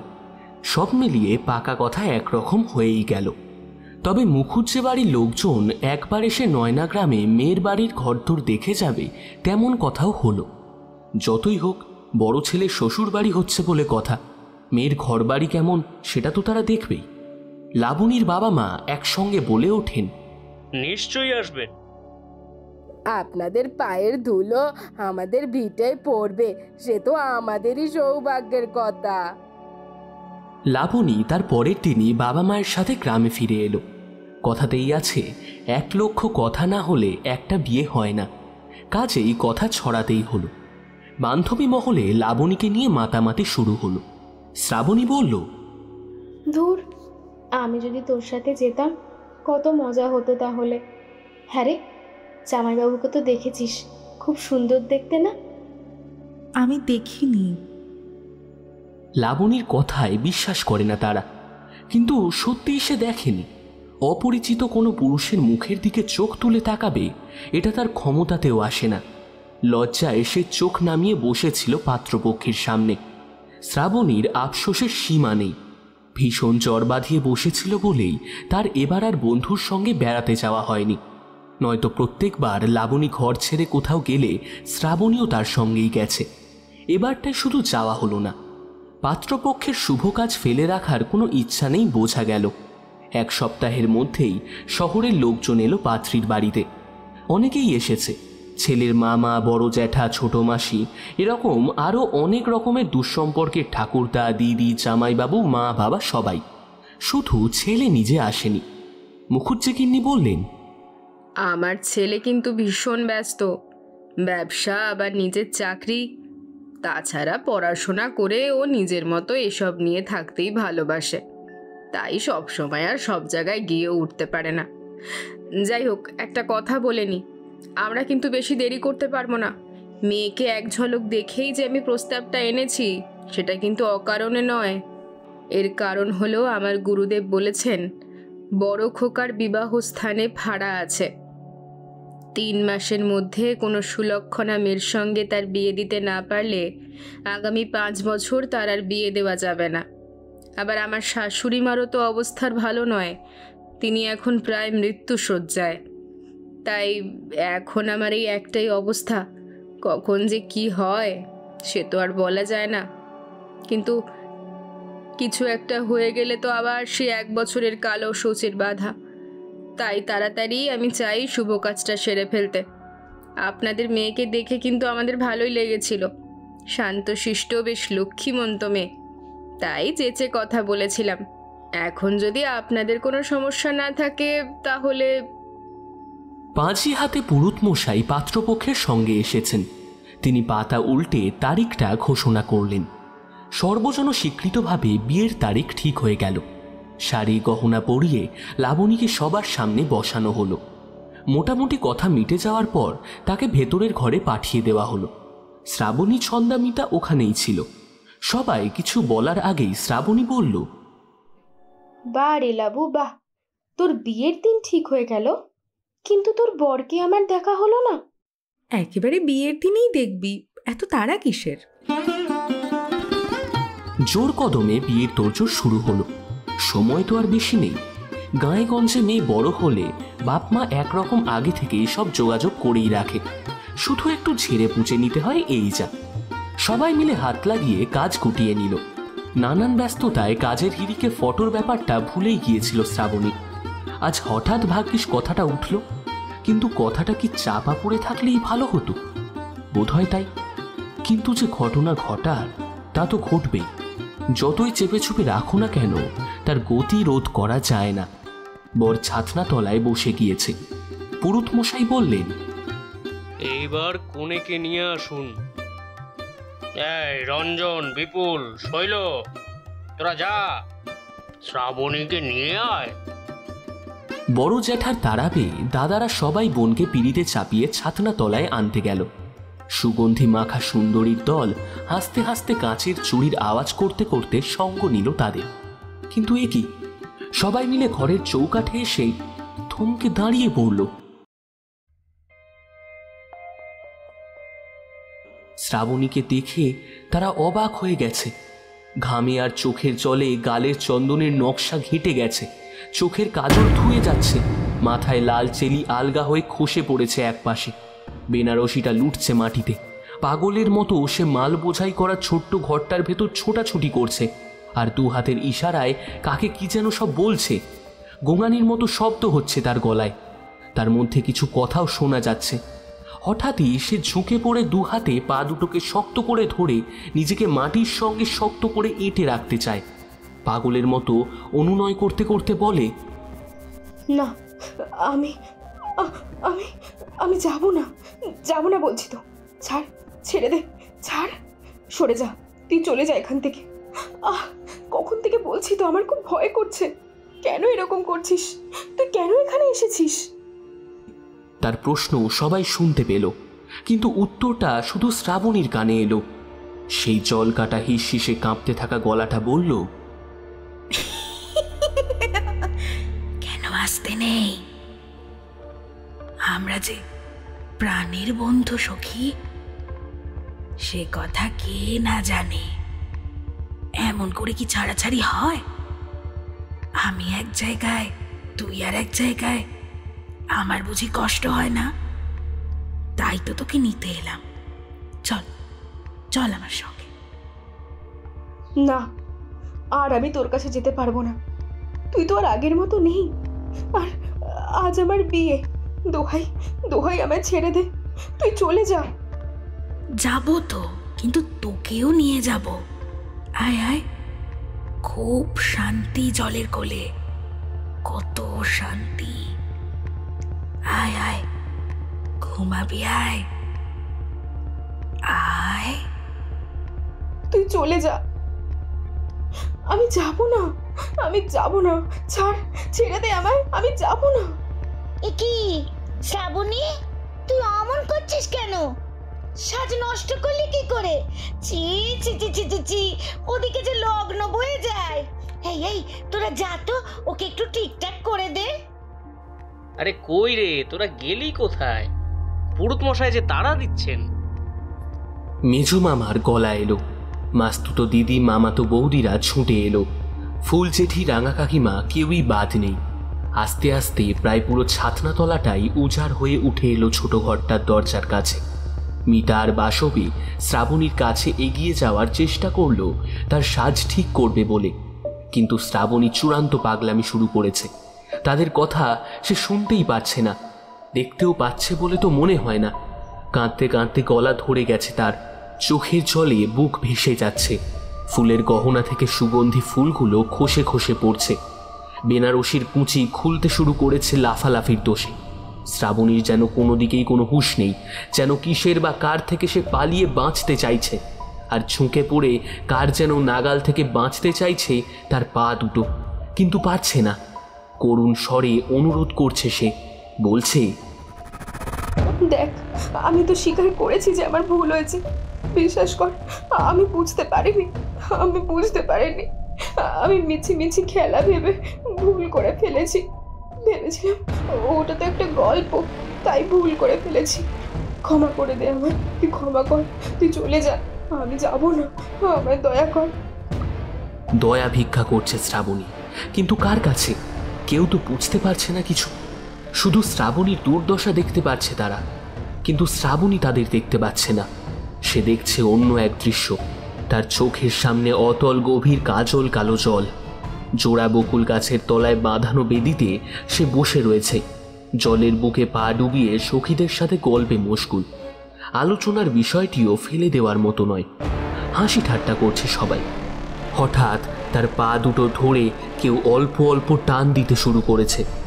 বুঝতে পেরেই জল থেকে পা উঠিয়ে নিতে যায় সে, কিন্তু পারে না, কারণ ততক্ষণে গোড়ালি দুটোর ওপর শক্ত হয়ে চেপে বসে গেছে দুটো জল জলে পিছল হাত। সন্ধে হয়ে গেছে, বকুলের বাতাস হালকা আদর বুলিয়ে দিচ্ছে তাদের গায়ে। শুক্লপক্ষের চাঁদের হাসি ছায়া ফেলেছে শান্ত কালো শশী দেহে। দিঘির জল ঠান্ডা, কিন্তু এই দুটো হাত তার চেয়ে অনেক বেশি ঠান্ডা, ঠিক যেন বরফ। জলটা কিন্তু দুলছে না, কিন্তু শ্রাবণী ক্রমশ তার তলায় তলিয়ে যাচ্ছে। আমি যাব না, আমাকে ছেড়ে দে, আমি যাব না। তোরা আমাকে বাঁচা, আমাকে টেনে নিয়ে যাচ্ছে, আমাকে যেতে দিস না, আমার হাতটা ধর। মরণ ভয়ে সাহায্য চাইছে হাত বাড়িয়ে তার পাশে যারা আছে তাদের কাছে, কিন্তু তারা চেষ্টা করেও কিছু করতে পারল না। শ্রাবণী ডুবে যাচ্ছে কালো শশীর গ্রাসে, আর সেই সঙ্গে সেই গলাটা স্পষ্ট হয়ে উঠছে আরও। শ্রাবণী যত জলের তলায় মিলিয়ে যাচ্ছে, ততই সেই গলাটা যেন কাছে সরে আসছে আরও। হাসি আর রাগ মিশিয়ে থেমে থেমে কথা বলছে কেউ, ডাকছে ওকে। আয় আয়, আমার সঙ্গে চলে আয়, এখানে খুব শান্তি, খুব ঠান্ডা। আয়, ঘুমাবি, আয় আয়, চলে আয়, চলে আয় এখানে। না, আমি যাব না, আমি কিছুতেই যাব না। হাত দুটো ওর পা ছাড়েনি, কিন্তু শ্রাবণীও ঢুকবে না। অনেক কষ্টে সে জল কেটে ঘাট ছুঁয়ে ওপরে উঠেছে। এখনো তার পায়ে সরীসৃপের মতো জড়িয়ে আছে হাত দুটো। সে পরিষ্কারভাবে দেখতে পাচ্ছে তার সামনে শান্ত কালো শশী রাক্ষসী হাঁ করে তার দিকে চেয়ে রয়েছে, আর তার ভেতর থেকে সারা শরীর জলে ঢেকে থাকলেও কেবল মাথাটা জাগিয়ে ধপধপে মনেহীন সাদা চোখে কেউ যেন দেখছে ওকে। তারই দুটো হাত বাড়িয়ে সে পা ধরে শ্রাবণীকে টেনে নিয়ে যেতে চাইছে জলের ভেতর, কিন্তু শ্রাবণী যাবে না, কিছুতেই নয়। সে মরতে চায় না, আর চায় না বলেই সে মেরেছে। কিন্তু আর কেউ না জানুক, শ্রাবণী জানে তার এমন ইচ্ছা ছিল না, স্বপ্নেও না। পরিবেশ তাকে দিয়ে এই কাজটা করিয়েছে। হিংসে তাকে বন্ধু থেকে শত্রুতে পরিণত করেছে। এই কথা শ্রাবণী তার অন্তরাত্মার দ্বারা স্বীকার করে, কিন্তু এখন তাকে পালাতে হবে। শ্রাবণী পালাতে লাগলো। হাত দুটো এখনো তার পা ধরে আছে, তার সামনে এখনো কালো শশী। শ্রাবণী ছুটছে। ঘরের দরজা আগলে থাকা ভরাট মানুষের ভিড় ভেদ করে তার এলোমেলো পোশাক, সারা শরীরে ঘাম, দৃষ্টিতে উদ্ভ্রান্ততা, আর গলায় আতঙ্কের আর্তনাদ। আমায় ছেড়ে দে, আমায় ছেড়ে দে, আমি যাব না। আমি জানি আমি ভুল করেছি, আমায় ক্ষমা করে দে, ছেড়ে দে, আমি পড়তে চাই না। বলতে বলতে অন্ধের মতো ছুটছে সে। ধর ধর ধর, ওকে ধর, কোথায় যাচ্ছে? ধর ওকে, ধর। একটা মানুষও বাকি নেই শ্রাবণীর পিছু নিতে। পুরোহিত অসন্তুষ্ট হয়ে বিয়ের কাজ থামিয়ে দিয়েছেন। বরযাত্রীরা বিরক্ত, বর নির্বাক। গোধূলি লগ্ন পেরিয়ে সন্ধ্যাবেলা ঘনিয়ে এসেছে, আর তারই সঙ্গে ঘনিয়ে এসেছে অপরাধীর কাল। গোটা পাড়ায় হুলস্থুল। অসংখ্য লোক চেষ্টা করছে একটা মেয়ের নাগাল পাওয়ার, কিন্তু কি আশ্চর্য, পেতে পারছে না তারা। কোণের সাজে ঘোষবাড়ির মেয়ে শ্রাবণী পাগল হয়ে পাগলামি করতে করতে কাঁচা পথ ভেঙে ছুটেই যাচ্ছে। সে ছুটছে, নাকি তাকে টেনে নিয়ে যাচ্ছে যার কাছে শ্রাবণী তার প্রাণ ভিক্ষা চাইছে। কেউই কিচ্ছু জানে না। অবশেষে সবাই এসে পৌঁছায় বকুল গাছের তলায়। শুক্লা একাদশীর চাঁদ গোল হয়ে আছে আকাশে। ফুটফুটে জ্যোৎস্নায় চকচক করছে কালো শশীর রং। ফুলের গন্ধ হাওয়ায় ভাসছে। জোনাকি জ্বলছে ইতিউতি। দূরের কোনো ঝোপ থেকে শেয়াল হেঁকে উঠল। মাথার উপর দিয়ে এক ঝাঁক বাদুড় ডানা ঝাপটিয়ে উড়ে গেল বিকট ডাক ছেড়ে। শ্রাবণীর পিছু ধাওয়া করে আসা ব্যর্থ দর্শকেরা আঁতকে ওঠে সেই ডাক শুনে। তারা যতই কাছে যেতে চাইছে ততই দূর হয়ে যাচ্ছে শ্রাবণী তাদের থেকে, কারণ সে তো আর হাঁটছে না, তাকে যে টানছে। অবশেষে সেই সময় এলো গোটা পাড়ার লোকের চোখের সামনে, নিজের বাবা মায়ের চোখের সামনে শ্রাবণী ধীরে ধীরে তলিয়ে গেল মৃত্যুর গভীরতায়। জলটা কিন্তু শান্ত, শুধু শ্রাবণী শেষ পর্যন্ত হাহাকার করছে। না না, আমি যাব না, আমায় ছেড়ে দে। আমি তো স্বীকার করছি আমার ভুল হয়েছে, আমাকে ক্ষমা কর। আমি মরতে চাই না, আমাকে মারিস না, আমাকে ছেড়ে দে, তুই চলে যা। তার চিৎকারে কান পাতা যায় না। দৃশ্যটার আতঙ্ক প্রতিবেশীদের বোবা করে দিয়েছে।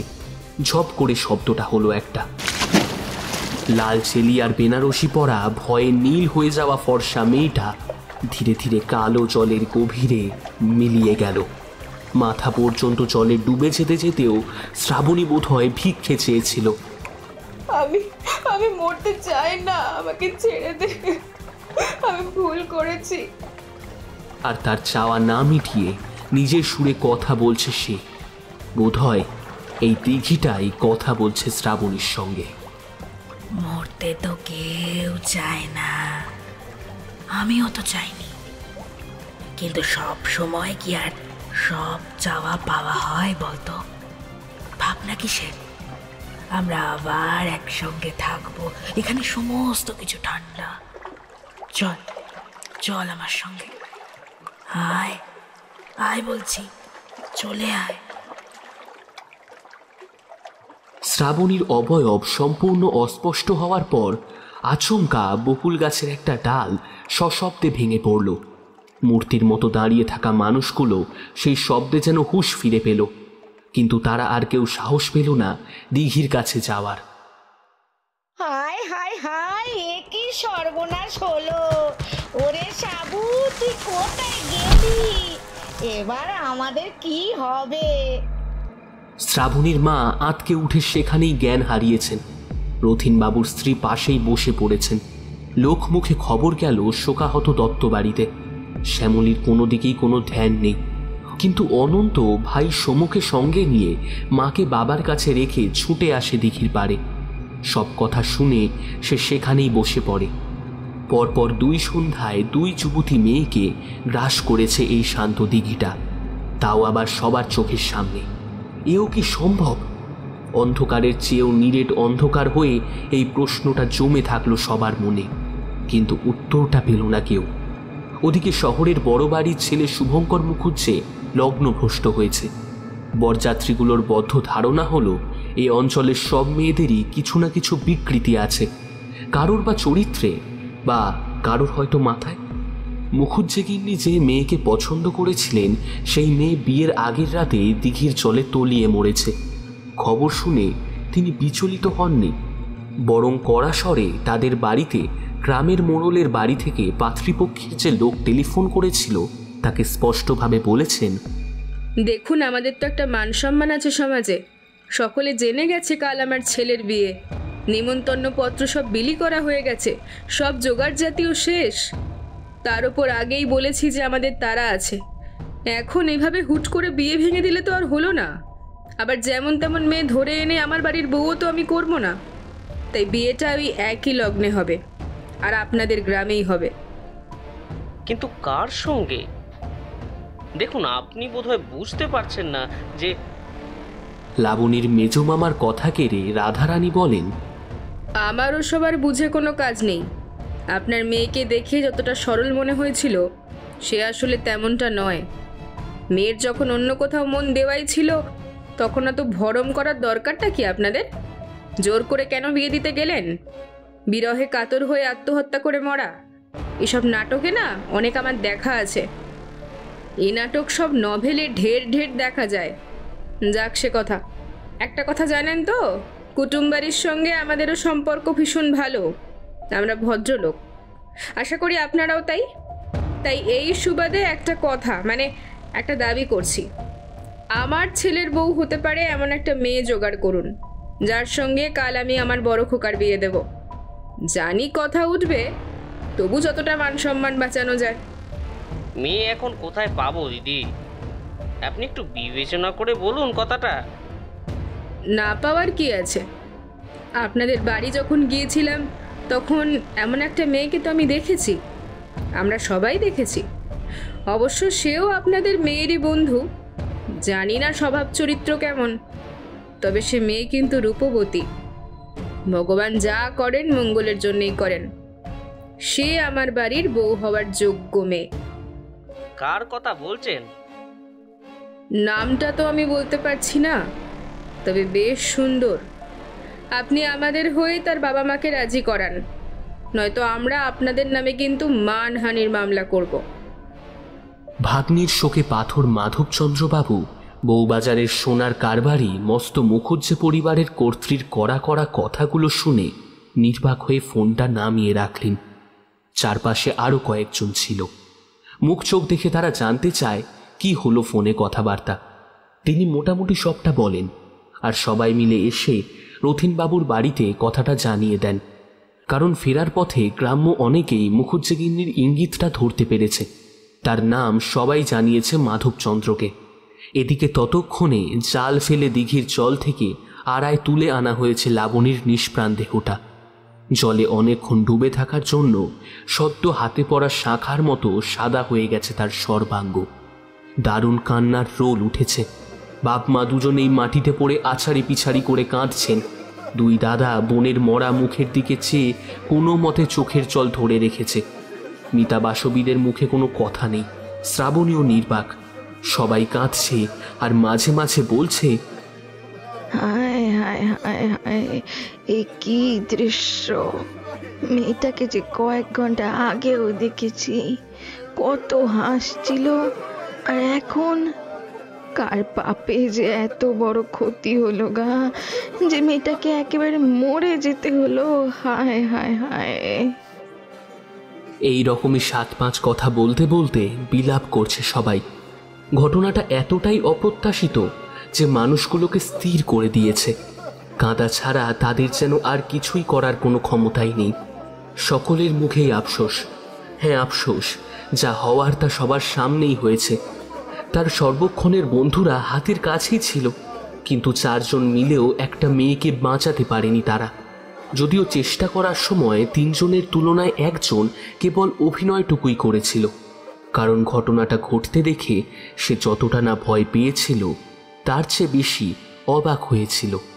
মনে মনে ভেবেছিল, কথাটা তাহলে গল্প নয়, সত্যি কথা। হ্যাঁ, কথাটা গল্পের ছলে দিদার মুখ থেকে শোনার পর থেকেই মাথার মধ্যে একটা কালো ভ্রমর তার বিষাক্ত হুল ফোটাচ্ছিল। সেদিন লাবণীদের বাড়ি থেকে বাবার ডাকে বাড়ি ফিরতেই যে অভিজ্ঞতা হয়েছিল শ্রাবণীর, আগে পরে মায়ের তিক্ত বন্দনা, খুড়ি দিদার বলা গল্পের ছলে সত্যি কথার বৃত্তান্ত, আর সবার ওপরে শহুরে মাস্টার শুভঙ্কর মুখুজ্জের সুন্দর ছবিটা। প্রথম দেখার পর থেকেই নিজের পরিচিত স্বভাবের অপরিচিত একটা উষ্ণ অভিঘাত টের পেয়েছিল সে, কিন্তু তখন বিষয়টাকে তেমন একটা গুরুত্ব দেয়নি। তারপর এমন ঘটনা ঘটতে শুরু হলো যেন স্বয়ং শয়তান নিজের হাতে শ্রাবণীকে হিংস্র করে তুলতে লাগলো। দিন যতই এগিয়ে আসছে ততই মাতামাতি বেড়ে যায় লাবণীকে নিয়ে। পাড়ার ঘরে ঘরে দুপুরবেলা আইবুড়ো ভাত খেয়ে বেড়াচ্ছে সে। নতুন শাড়ি, কোমর ছাপটা, পাথর বসানো ব্রোঞ্জের টিকলি, আরও নতুন নতুন কত উপহার পাচ্ছে। সোহাগে মাগুরে মেয়েটা যেন টুকটুকে হয়ে উঠছে সবার চোখে, এবং সেই সঙ্গে তার পাশে থাকা শ্রাবণীর কপালে জুটছে কেবল সবার প্রচ্ছন্ন চাপা টিটকিরি। মেয়েটার যে কবে কি হবে, সমস্ত মেয়ে ঘরে রাখা ভালো নয় কো। কপালে থাকলে ঠিকই হবে। মানুষ চাইলে তো আর হয় না, কপালেরও জোর থাকা দরকার। এই যেমন লাবণীর আছে। সবাই যে কটু কথা বলছে তাও নয়, কেউ কেউ আবার শ্রাবণীর দিকে ঝোল টেনে বলছে, ওরকম করে বলার কিছু নেই। মেয়ে আমাদের রূপে গুণে কারোর থেকে কম নয়। কে বলতে পারে এই বান্ধবীর বিয়েতেই বরযাত্রীর মধ্যেই কেউ আমাদের সাবুকে বিয়ে করতে চাইবে? দেখো কি হয়, ভালো হলেই তো ভালো। গায়ে পড়া সহানুভূতি জানিয়েছে অনেকেই, কিন্তু শ্রাবণীর সহ্য হয়নি এই সব। তার তো কোনো দোষ নেই, লাবণীর সম্বন্ধ আগে এসেছে আর বিয়ে হচ্ছে বড় ঘরে। এর মধ্যে শ্রাবণীকে কেন করুণা করা সবার? এ এক এমন অনুভূতি যার বিশ্লেষণে শ্রাবণীর মনটা কুটিল হয়ে ওঠে, কিন্তু মুখে কারোর সঙ্গে ঝগড়া করার বিষয় এটা নয়। ক্রমশ রাগতে থাকে সে, অবশেষে ঘটিয়ে ফেলে ঘটনাটা। যদিও হ্যাঁ, সে জানতো না, সত্যি সত্যিই জানতো না, বা জানলেও মানেনি যে ঘটনাটার পরিণতি এই হবে। খেলার ছলেই এক দুঃসাহসিক কাজ করে ফেলেছিল না বুঝে। ক্রমাগত ঘৃণার কারণে অযাচিত হিতৈষীদের গায়ে পড়া করুণা সহ্য করতে করতে ভেতরে ভেতরে জ্বলে উঠেছিল শ্রাবণীর আত্মা। আসলে কোনো কিছুই বেশি ভালো নয়। লাবণীকে নিয়ে সবাই মাতামাতি করছে, করুক, মাঝখান থেকে তাকে নিয়ে টানাটানি করা কেন? আর দুঃখের কথা, শ্রাবণীর এই অন্তর্দহনের কথাটা মহিলা মহলে অনেকেই আন্দাজ করেছিল, এমনকি তার মাও। সবাই বুঝতেন ওই লোক দেখানো চিন্তার প্রসঙ্গটা উঠলেই স্বাভাবিকভাবেই শ্রাবণী অস্বস্তিতে অস্বাভাবিক হয়ে ওঠে, কিন্তু তবুও তারা ক্ষান্ত হননি। তাই শ্রাবণীও তককে তককে ছিল। কিন্তু যে কাজটা সে করতে চায় সেটা একই সঙ্গে এতটাই মামুলি এবং এমনই দুরূহ যে সেটা করার সুযোগটাই পাচ্ছিল না। মেয়ের বিয়ে ঠিক হয়ে গেছে, হাতে গোনা আর কয়েকটা দিন বাকি। এই সময় দিনের বেলা ছাড়া কনেকে বাড়ির বাইরে বার করাই হচ্ছে না, অথচ অন্ধকারে তাকে পথে বার করে নিয়ে যেতেই হবে একবার, যেমন করেই হোক। জলের কাছাকাছি নিয়ে যেতে না পারলে তো সবটাই মাঠে মারা যাবে। তাহলে কি হবে? কোনো উপায় কি নেই শ্রাবণীর গুপ্ত প্রতিশোধ নেওয়ার? কোন এক শয়তান সত্তা আড়াল থেকে বলে উঠল, আছে আছে, শুধু সময়টুকু হওয়ার অপেক্ষা। শেষে সময় হলো বিয়ের আগের দিন। বিকেল বিকেল লাবণীকে সঙ্গে করে তার বান্ধবীরা বাড়ির বাইরে বের হলো। বাড়িতে আত্মীয় স্বজন আসতে শুরু করে দিয়েছে। ছন্দা মিতারাও আজ সকাল থেকেই এ বাড়িতে আছে। আজ মেয়ের মায়ের হাতে আইবুড়ো ভাত খাওয়ার দিন। সারাটা দিন হইচই করেই কেটেছে সবার। শেষে বিকেলবেলা পাশের পাড়ায় শাখারি বাড়ি নিয়ে যাওয়ার জন্য লাবণীকে নিয়ে চলল সবাই। সেখানে গিয়ে খানিক সময় লাগলো। বেছে বেছে এই অমূল্য অলঙ্কারগুলি পছন্দ করে পড়তে হবে তো। এ তো আর যেমন তেমন জিনিস নয়। একটা মেয়ের জীবনের এক অধ্যায় শেষ করে আর এক অধ্যায় আরম্ভ হওয়ার সাক্ষী হলো এটা। তাই যত্নে কোনো ত্রুটি হলো না লাবণীর বান্ধবীদের। বিকেল গড়িয়ে সন্ধ্যা হয়ে এলো। তারপর ধীরে ধীরে সবাই বাড়ির পথ ধরল, কিন্তু প্রথমেই পড়ে শ্রাবণীদের বাড়ি। অনেকটা পথ চলে দমফাটা গরমে ভীষণ জল তেষ্টা পেয়েছিল ওদের। শ্রাবণী বন্ধুদের নিয়ে বাড়িতে ঢুকল। আরতি লাবণীকে দেখে কুপি হাতে ছুটে এলেন, বললেন, দেখি দেখি, মা কি মিষ্টি দেখাচ্ছে তোকে, বাড়ি মানিয়েছে, খুব সুন্দর লাগছে হাত দুটো। আয় দেখি, একটু বসবি, আয়, গেমে একেবারে নিয়ে গেছিস। আর মা, তোর ভাগ্য বটে, কেমন কপাল করে এসেছে তোর মা। আজকের দিনে মেয়ে পার করা কি আর চারটিখানি কথা? দেখিস, তুই খুব সুখী হবি। ভগবান যে কবে আমার সংসারের দিকে একটু মুখ তুলে চাইবেন, মেয়েটার যে কবে কি হবে। শ্রাবণী মায়ের দিকে একবার বড় বড় চোখে তাকালো।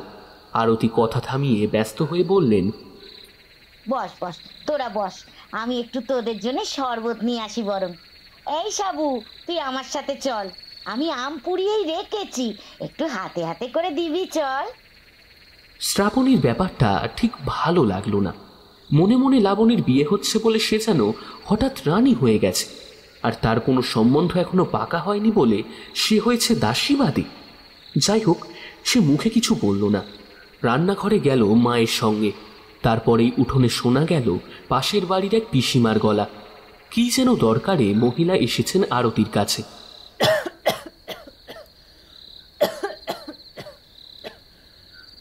কে? ও ভাগ্নি ঠাকুরজি বুঝি? দাঁড়াও দাঁড়াও, যাচ্ছি। এই তুই এদিকটা একটু সামলা তো, দেখে আসি আবার কেন ডাকতে এসেছে। বলে আরতি বেরিয়ে গেলেন। শ্রাবণী যত্ন করে গ্লাসগুলো ভরে একটা বড় থালায় পাশাপাশি সাজিয়ে ঘরে এসে ঢুকল। সবাই হাত বাড়িয়ে গ্লাস তুলে নিল, আর লাবণীর হাতে শরবতের গ্লাসটা শ্রাবণী নিজেই তুলে দিল। সবার গলা শুকনো ছিল। আমপোড়া শরবতের লোভে ঢক ঢক করে ফাঁকা করে দিল যে যার গ্লাস। শ্রাবণীরও খাওয়া দাওয়া হয়ে গেছে। ঠিক তখনই কি হয়েছে? কি হয়েছে আবার? বিষম লেগেছে নাকি? লাবণী কেশে সারা, বিষম লেগে একসা অবস্থা। তাড়াতাড়ি বাইরে গিয়ে মুখে থেকে যাওয়া কয়েক চুমুক শরবত থু থু করে ফেলে দিয়ে এলো সে। তারপর বিকৃত মুখ করে বলল, উফ বাবা, দাঁতগুলো শিরশির করছে আমার। এত টক কেউ শরবতে দেয়? কোথায় টক? এমন তো কিছু টক নয়। আসলে বুঝলি না, আমাদের লাবণী এখন শুধু মিষ্টি ভালোবাসে। আজ বাদে কাল নতুন বউ হবে তো, তাই মুখে মিষ্টি ছাড়া কিছুই রুচছে না। ফুট কেটে বলে বাসবি। মোটেও নয়, টকের জ্বালায় আমার গা গুলিয়ে উঠেছে। এমন টক আমি জীবনে খাইনি মা গো। প্রতিবাদ করে বলে লাবণী। তাকে দেখে বোঝা যায় বোধহয় মিথ্যে বলছে না। মুখটাও এখনো কেমন যেন বিষাদ হয়ে আছে। টকে বোঁধা হয়ে যাচ্ছে তার গলাটা। কথা বলতে কষ্ট হচ্ছে, কথা জড়িয়ে যাচ্ছে জিভে। তার দশা দেখে হাসছে সবাই, কিন্তু শ্রাবণীর মুখে হাসি নেই। সে কাছে এসে বলে, আচ্ছা ঠিক আছে, নে এবার হা কর, এটা খা, দেখবি মুখের স্বাদ ফিরে পাবি। এটা কি? মধু, আমার মামার বাড়ির দিদিমা দিয়ে গেছে। খাঁটি জিনিস রে, নে হা কর। হাঁ করল লাবণী। তার মুখে খানিকটা চাক ভাঙা মধু ঢেলে দিল শ্রাবণী। মধু গেলার পর স্বাভাবিক হলো লাবণীর মুখ। আরতি প্রতিবেশীর ঠাকুরজিকে বিদায় করে ঘরে ফিরে এলেন। তখন সবাই হাসাহাসি করছে। আরতি বলেন, অনেক হয়েছে, এবার তোরা সবাই মিলে লাবণীকে বাড়িতে উঠিয়ে দিয়ে আয়। সন্ধে হয়ে গেছে, ওর আর বাইরে থাকা ঠিক নয়।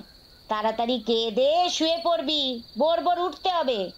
কি হলো, তোরা দাঁড়িয়ে রইলি যে, শুনতে পেলি না? যা। আর এই যে তুমিও তাড়াতাড়ি বাড়ি ফিরে আসবে। ডিঙ্গি মেয়ের রাত বিরেতে পাড়া ঘুরে বেড়ানো আমি মোটেও ভালোবাসি না। শ্রাবণীরা বেরিয়ে পড়ল। পায়ে পায়ে পথ চলছে। হঠাৎ মিতা বলল, এই আমাদের শেষ লাবুর সঙ্গে এমন করে ঘোরা। আর কখনো এই লাবুকে আর আমরা পাবো না। কাল থেকে আমাদের লাবু অন্যরকম হয়ে যাবে। জামাইবাবুর অনুমতি ছাড়া হয়তো কথাই বলবে না আমাদের সঙ্গে। বাসবি বলল, সত্যি আজ পুরনো দিনের কথা খুবই মনে পড়ছে রে। আমরা এমন গরমের দিনে কালো শশীর জলে পা ডুবিয়ে বসে থাকতাম বল। জোনাকি পোকা গুনতাম, বকুল ফুল কুড়াতাম, কত গল্প করতাম। সেসব কি আর আগের মতো হবে কোনোদিন? লাবণীর চোখে জল চিকচিক করে। শ্রাবণী বলে, দূর, তোরা না দিল্লি তো কাঁদিয়ে ওকে। কি হয়েছে, বিয়েই তো হবে। শ্বশুর বাড়ি থেকে ও কি আর আসবে না নাকি? খালি আজে বাজে কথা। না রে লাবু, তুই একদম কাঁদিস না, কিচ্ছু বদলাবে না। লাবণীর কান্না কিন্তু থামে না। ঝরঝর করে জল পড়ে তার চোখ থেকে। সে বলে, সত্যি তো, আমি কি কখনো আগের মতো কালো শশীর খাটে গল্প করতে পারবো তোদের সঙ্গে? ওদের তো খুব বড় বংশ, হাজার রকম নিয়ম কানুন। আমি কি আর এত সহজে আসতে পারবো নাকি এখানে? আমার খুব কষ্ট হচ্ছে রে। এইবার শ্রাবণী মোক্ষম অস্ত্রটা ব্যবহার করল। নরম হাতে নিজের আঁচল দিয়ে বান্ধবীর চোখ মুছে দিল। আচ্ছা বাবা, কাঁদিস না। চল চল, আমরা গিয়ে কিছুক্ষণের জন্য একটু কালো শশীর ঘাটে গিয়ে বসি। এখন বাড়িতে তো মা চিন্তা করছে। হ্যাঁ, করছে হয়তো, কিন্তু কিছুক্ষণ বসলে আর কি হবে বলতো? আমি সব বলে দেবো কাকিমাকে। বিয়ের আগে আমাদের তো একটু গল্প করতে বসার জায়গাটা তোর একবার যেতে ইচ্ছে করতেই পারে লাবু। কিছু ভাবিস না, কাকিমা কিচ্ছু বলবে না। কিন্তু কিন্তু করেও লাবণী কথাটা এড়াতে পারল না। তারও মন টানছে। কি বলা যায়, আজকের রাতটাই তো তার এই জীবনের শেষ রাত। কাল থেকে তো তার একটা নতুন জীবন শুরু হবে। সেই জীবনের নিয়ম কানুন কেমন হবে তা কেই বা জানে। শেষবারের মতো বান্ধবীদের সাথে একটু কালো শশীর জল মেখে নিক। সবাই মিলে এসে জোটে বকুল গাছের তলায়। কালো জলে চাঁদের ছায়া, ফুল ঝরে ঝরে পড়ছে। মিষ্টি গন্ধ বয়ে বাতাস বইছে ধীরে ধীরে। পাশাপাশি শ্রাবণী আর লাবণী, তাদের দুপাশে ছন্দারা। কালকে কেমন করে সাজবে, লাবণীকে কে চন্দন পরাবে, আর কেই বা শাড়ি, চুলটা ভালো কে বাঁধতে পারে, এইসবই আলোচনা করছে। সবাই হাসছে, কিন্তু লাবণী কখনো কখনো অন্যমনস্ক হয়ে পড়ছে। হয়তোবা বিয়ের চিন্তায় একটু ভয় ভয় করছে তার। কিন্তু এইবার হঠাৎ তাকে আতঙ্ক ঘিরে ধরল। এ কি হচ্ছে তার সাথে? কি হয়েছে লাবু? বলে শ্রাবণী। দেখ না, কে যেন আমার পা দুটো। পায়ে কি হয়েছে? কই দেখি। জলের মধ্যে ঝুঁকে পড়ে মিতা। হাতের আন্দাজে লাবণীর পাটা ছোঁয়ার চেষ্টা করে, কিন্তু খুঁজে পায় না পা দুটো। অথচ লাবণী তাদের পাশেই বসে। এইদিকে লাবণীর উচ্চাটন ভাবটা ক্রমশই বেড়ে যাচ্ছে। একটু একটু করে সে নেমে যাচ্ছে জলের ভেতর। দুহাত বাড়িয়ে ধরতে চাইছে বান্ধবীদের হাত, নিজেকে মাটির সঙ্গে শক্ত করে ধরে রাখতে চাইছে, কিন্তু পারছে না। বাসবী আর মিতা চিৎকার শুরু করে দিয়েছে ততক্ষণে। কে আছো? বাঁচাও! শুনছো? বাঁচাও! আশেপাশে অনেকেই থাকে পথে ঘাটে। সবাই তাদের চিৎকার শুনে ছুটে এলো, কিন্তু কেউ কিছু করতে পারল না। লাবণী পাগলের মতো হাহাকার করছে। তার বান্ধবীরা, ছুটে আসা লোকজনেরা সবাই মিলে সাহায্য করতে চাইছে, ধরে রাখতে চাইছে তাকে, কিন্তু পারছে না। শান্ত জলের ভেতর থেকে কে যেন অশান্ত থাবায় লাবণীর পা ধরে অতল অন্ধকারে ডুবিয়ে নিয়ে চলে যাচ্ছে। ততক্ষণে সবার চিৎকার শুনে গোটা পাড়া ছুটে এসেছে কালো শশীর ঘাটে। কালো শশী একটা দিঘি, পরিচ্ছন্ন কালো মেঘের মতো ঠান্ডা সুস্বাদু মিষ্টি জল তার। কিন্তু কিন্তু আজ তারে কি ব্যবহার? লোকমুখে খবর পেয়ে ছুটে এসেছেন মা, বাবা, প্রতিবেশীরা, এমনকি বিয়ের নিমন্ত্রণে আগাম আসা আত্মীয় স্বজনেরাও। বাঁচাও! বাঁচাও আমাকে! কে টানছো? আমি তো জলে ডুবে যাচ্ছি। সাবু, এই সাবু!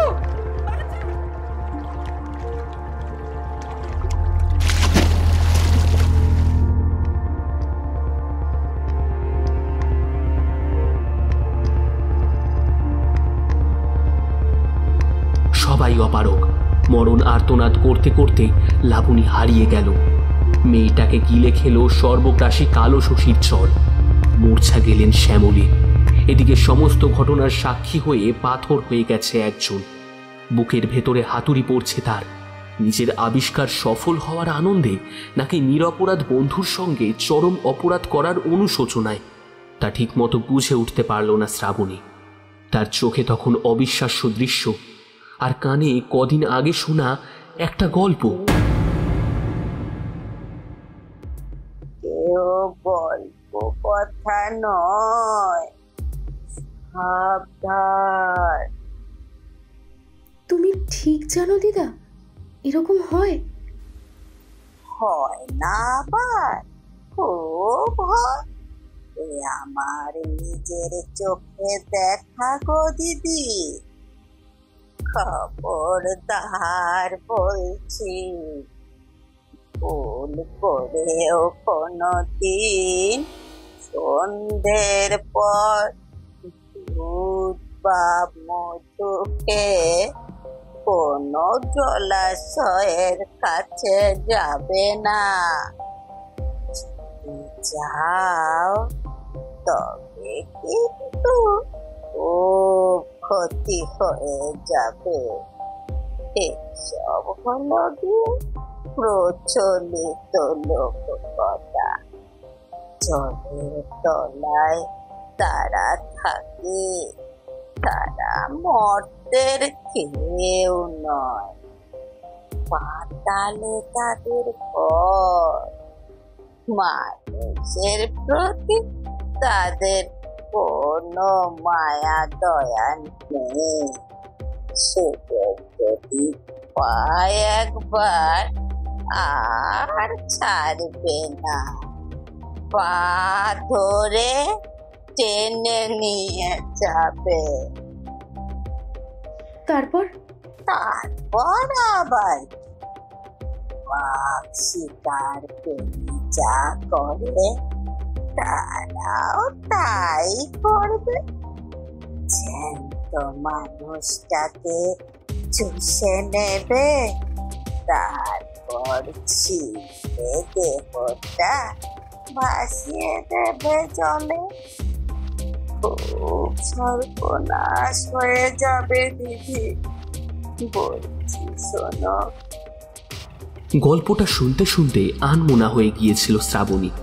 দিদা ভেবেছিলেন নাতনি আজকালের মেয়ে, কথাগুলো হয়তো বিশ্বাস করছে না, কিন্তু নাতনি বিশ্বাস নয়, তখন আর একটা জিনিস করছিল, তার নাম ষড়যন্ত্র। দিদি শুনছ? সাবু দিদি। তাই কাছে বসেও দিদিমার গলা কানে নিতে পারেনি সে, কিন্তু তার বলা কথাগুলো মনে নিয়েছিল খুব। সেই দিনই সারা রাত, এমনকি তার পরদিন সকাল পর্যন্ত ছেঁড়া ছেঁড়া অনেক রকম চিন্তা তার মাথায় ভিড় করে এসেছে। শেষ মতো চিন্তাটাকে কাজের রূপ দিয়েছে শ্রাবণী। দিনটা অবশ্য সে নয় লাবণীর বাড়ির দিক থেকেই ঠিক করে দেওয়া হয়েছিল। ঘরে বসে দুধ বা মধু খাওয়ানোর ব্যাপারটা যদি হতো তাহলে শ্রাবণী সেটা যে কোনো দিনই করতে পারত, কিন্তু তা তো নয়। শুধু খাওয়ালেই হবে না, খাওয়ার পর জলের কাছেও নিয়ে আসতে হবে মানুষটাকে। গল্পে এমনই বলা আছে। এদিকে লাবণী এখন সন্ধ্যার পর বাড়ির বাইরে বেরোতেই পায় না, তাই এতটা দেরি হয়ে গেল। না হলে পরীক্ষাটা অনেক আগেই সেরে ফেলত শ্রাবণী। মনে মনে সে তৈরিই ছিল। তবে হ্যাঁ, একথাও ঠিক, কড়ায় গন্ডায় হিসাব মিলে যাওয়ার সুযোগটা তার হাতে এসেওছে ঠিক সময়, নয়তো ইচ্ছেটা আর কাজ হয়ে উঠত না। মা রান্নাঘর থেকে বেরিয়ে যাওয়ার পর লাবণীর জন্য বিশেষ শরবত সে তৈরি করেছে, যাতে অন্যান্য ক্লাসের থেকে সে ক্লাসে কাঁচা আমের টোকো স্বাদের পরিমাণ 10 গুণ বেশি মেশানো ছিল। যে কোনো মানুষ সেটা মুখে দিলেই তার গা গুলাতে বাধ্য। তারপর তো সবটাই খুঁড়ি দিদার বলা গল্প আর শ্রাবণীর নরম নরম হাত যশ। কিন্তু এতটাও সে ভাবেনি। আর না ভাবা কথাই তো জীবনে ঘটনা হয়ে ঘটে, তাই না? এই যেমন শ্রাবণীর জীবনে ঘটল। শুনলে গল্প মনে হবে, কিন্তু নয়না গ্রামের প্রত্যেকটা মানুষ জানে ব্যাপারটা কতখানি সত্যি। শ্রাবণী জলে তলিয়ে যাওয়ার ঘণ্টা চারেক পর তার দেহটা উদ্ধার করা গেল। ভারী আশ্চর্যের বিষয়, কেননা ঘটনাটা সত্যি হওয়ার পরপরই কয়েকজন হোমরা চোমরা জোয়ান পুরুষ জলে নেমে গিয়েছিল, যাদের বুকের পাটা বেশি তারাই। আঁতিপাতি করে খুঁজেছে তারা, এক গোছা চুল পর্যন্ত পায়নি। সবাই যখন মাথায় হাত দিয়ে বসে পড়েছে, বিস্ময় আর আতঙ্কে কাঁদতেও ভুলে গেছে।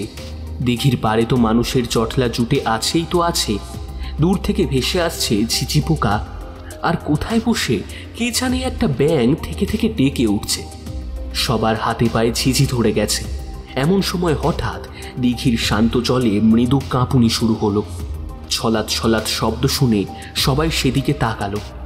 স্পষ্ট দেখতে পেল দিঘির জলে ক্রমশই ফুটে উঠছে একটা শরীর। ঠিক যেন মনে হয় কেউ যেন জলের তলা থেকে 2 হাতে ঠেলে শরীরটা উঠিয়ে দিচ্ছে। এ কি হচ্ছে? ও গো দেখো, এ কি হচ্ছে? এ কি সর্বনেশে কাণ্ড হচ্ছে? হা ভগবান, হে কি দেখাচ্ছ তুমি? কেমন করে হচ্ছে এসব? এইসব বলা বলি করতে করতে মানুষগুলো যখন পাগল হয়ে গেছে, তখনই লাবণীর নিষ্প্রাণ দেহটা আপনা থেকেই ভেসে দিঘির পাড়ে এসে গেল। তারপরে সেটা টেনে তোলা হলো পাড়ে। কয়েক ঘন্টা আগে যে মেয়েটার দেহ প্রাণ প্রাচুর্যে ভরপুর ছিল, এখন সে আর এ জগতের কেউ নয়। আরেক প্রস্ত কান্নাকাটি শুরু হলো মহিলা মহলে। তবে শুধু শুধু বসে বসে কাঁদলেই তো আর হবে না, গুরুত্বপূর্ণ আরও কিছু কাজ আছে। শিবতোষ বিচক্ষণ মানুষ, প্রথমেই চোখের জল মুছে তিনি ঠিক করলেন শহরে মুখুজ্জে বাড়িতে খবর দেওয়া দরকার। তার মেজ শ্যালককে কয়েকজন প্রতিবেশীর সঙ্গে গ্রামের মোড়ল বাড়িতে পাঠিয়ে দিয়েছিলেন। এদিকে সেই বাড়ি থেকে ফেরার পথে শ্রাবণের সৌভাগ্য লাভ হওয়ার কথাটাও রটে গেল শোক ভারাক্রান্ত রাতের বাতাসে। ভাবলেও আশ্চর্য লাগে যে গ্রামবাসীরা প্রায় 2 মাস যাবৎ লাবণীর বিয়ে নিয়ে মাতামাতি করছে এবং এখনও যারা তার মৃত্যু নিয়ে কান্নাকাটি করছে, তারাই একে একে খবর জানতে পেরে মুহূর্তে শোক কাটিয়ে স্বচ্ছন্দ হয়ে পড়ল। মেয়ে হারানোর জ্বালায় কেবল চলতে থাকলো দত্ত পরিবার। আরতি ছুটে এসে শ্রাবণীকে জড়িয়ে ধরেন। সৌভাগ্য ঘর বয়ে এসেছে, যথাসাধ্য তার কদর করতে হবে তো। বুঝে নেন তিনি, দত্ত বাড়ির আনাচে কানাচে ব্যবস্থাপনা সব করাই ছিল, এবার শুধু তাদের ব্যবহার করা হাতের বদল হলো মাত্র। শিবতোষ মেয়ের বিয়ের জন্য জোগাড় করা তার সমস্ত জিনিসপত্র রথিনের হাতে তুলে দিলেন। পাড়া প্রতিবেশীও কোমর বেঁধে লেগে পড়ল রূপসী মেয়ে শ্রাবণীর বিয়ের কাজে। গ্রামের মেয়ে শহরের বউ হবে, তা হচ্ছে একজনের জায়গায় আর একজন। বিয়ে তো আর মাঠে মারা যাচ্ছে না। মেয়ের বাপ মা একা মানুষ, হাতে হাতে সাহায্য না করতে পারলে তারা আর কিসের প্রতিবেশী? সাফাই দেয় সবাই। ক্রমশ কালো শশীর ঘাট নির্জন হয়ে পড়ল। দত্তবাড়ির জনা কয়েক মানুষ মিলে তাদের মেয়ের মৃতদেহটা তুলে নিয়ে গেল নিজেদের বাড়ির উঠোনে। আজ রাত হয়ে গেছে, শ্মশান যাত্রা কোনোভাবেই সম্ভব নয়, তাই সারা রাত বাসি মরা আগলে বসে থাকতে হবে ভোরের অপেক্ষায়। শ্রাবণী নিজের ঘরে এসে আয়নার সামনে দাঁড়িয়ে মোমের আলোয় নিজের মুখটা দেখে। সেও যেন কিছুতেই স্বাভাবিক হতে পারছে না। পরপর এত চমক তার পক্ষে সহ্য করা কঠিন হচ্ছে। হ্যাঁ, লাবণীকে মারবার চেষ্টা সে করেছে আর তাতে সফলও হয়েছে, কিন্তু তাই বলে যে তারই জায়গায় তারই বিয়ের লগ্নে তারই বরের সঙ্গে বিয়ে হবে তার নিজের, এই কথাটা না সে সত্যি বলতেও স্বপ্নেও ভাবেনি। কিন্তু নিতান্তই ঘটনাটা যখন ঘটেছে তখন আর ভাবতে বাধা কিসের? ভাবতে বসলো শ্রাবণী। রাত পোহালেই বিয়ে হবে তার, আর তার স্বামী সে যার ছবিতে প্রেমাবশে বিভোর হয়ে গোপনে চুম্বন করেছে সে। এমন কথা ভাবলেও সারা শরীরে শিহরণ খেলে যায়। অনেক গঞ্জনা শুনেছে সে, বিশেষ করে তার মায়ের মুখে। কাল যখন বাবা তাকে কন্যা সম্প্রদান করে দেবেন শহুরে মাস্টার মশাই মুখুজ্জে বাড়ির বড় ছেলের সঙ্গে, যখন তার গাঁটছড়া বাঁধা হবে, যখন তার মা মেয়ে জামাইয়ের সামনে এসে দাঁড়াবে, তখন মায়ের মুখটা কেমন দেখতে হবে? মুখে না বলুক, মনে মনে নিশ্চয়ই বারংবার শ্রাবণীর কাছে অন্যায় স্বীকার করে ক্ষমা চাইবে মা। তখন আরতির মুখের ভাব কেমন হবে তা দেখার অপেক্ষায় সে রাতে আর কিছুই না খেয়ে শুয়ে পড়ল শ্রাবণী। কিন্তু শেষ পর্যন্ত তো আর সেই স্বাদটাই মিটল না তার। কিছুই দেখা হলো না, এমনকি হবু বরকে 2 চোখ ভরে সামনে থেকে দেখাই হলো না তার। উল্টে এখন তাকে, মানে তার প্রাণ হারানো মৃত শরীরটাকেই দেখা যাচ্ছে না। আসলে একটু সময় লাগবে। যে তাকে ডেকে নিয়ে গেছে তার কাজ না মিটলে সে কেমন করে শ্রাবণীকে পারে পাঠিয়ে দেয়? জলের নিচে তো শুধুই ঠান্ডা, মাটির ওপর থেকে সদ্য জলে পড়া জীবন্ত মানুষটার শরীর থেকে প্রাণশক্তির উষ্ণতাটা শুষে নিচ্ছে বোধহয় কেউ। সবটুকু শোষণ করা হয়ে গেলে পর সাদা হয়ে যাওয়া ছিপড়ে দেহটা ঠিকই জলের ওপর ভেসে উঠবে। এখন খালি অপেক্ষা আগের রাতটার মতোই। কালো শশীর ঘাটে চটলা করা মানুষগুলো অর্ধচেতন সম্বিতহীনের মতো কাঁচা মাটিতে বসে অপেক্ষা করছে। ওদিকে কালো শশীর কাজল চলে অপার শান্তি শীতলতা। পরপর 2 রাত্রে শিকার পেয়েছে পিশাচ লোভ। আজকের এই দেহটাও যথাসময় পারে উঠে আসবে। তারপর রাত পোহালে সৎকার হবে তার। কিন্তু এখন সবচেয়ে বড় প্রশ্ন হলো এই যে, তারপর লাবণী আর শ্রাবণী দুজন মুছে গেলেও বাকিদের কি হবে? কেন তো কেউ আসবে না, কিন্তু যদি আবার কখনো ভুলবশত কেউ নিজে আসে বা কেউ কাউকে এনে ফেলে যদি দিঘির কিনারে, তখন তার কি হবে? শান্ত কালো জলের তলায় সারা শরীর থেকে কেউ কি পারে মাথা জাগিয়ে সামনে 2 হাত মেলে সময় সুযোগ পেলেই আবারও চেপে ধরবে নরম কারোর 2টো পা? আর তারপর সেও কি হবে? পরবর্তী কালো শশীর গ্রাস। কালো শশীর কোনো বদনাম ছিল না। হয়তো কালো শশীর মতোই আরও অনেক জলের ঠিকানা ছড়িয়ে ছিটিয়ে পড়ে রয়েছে আমাদের ধারে কাছে। তাদের সুনাম সকলে জানে, কিন্তু ভর সন্ধ্যাবেলায় দুধ বা মধু খেয়ে কেউ যদি তাদের পাড়ে গিয়ে বসে, তখন যে কি হবে সে কথা আমরা জানি না। আর সেই কথাটা জানানোর জন্যই আমাদের এই গল্প। থোড়ি গল্পের ছলে সত্যি কথা। কাহিনীর শিরোনাম কালো শশীর গ্রাস।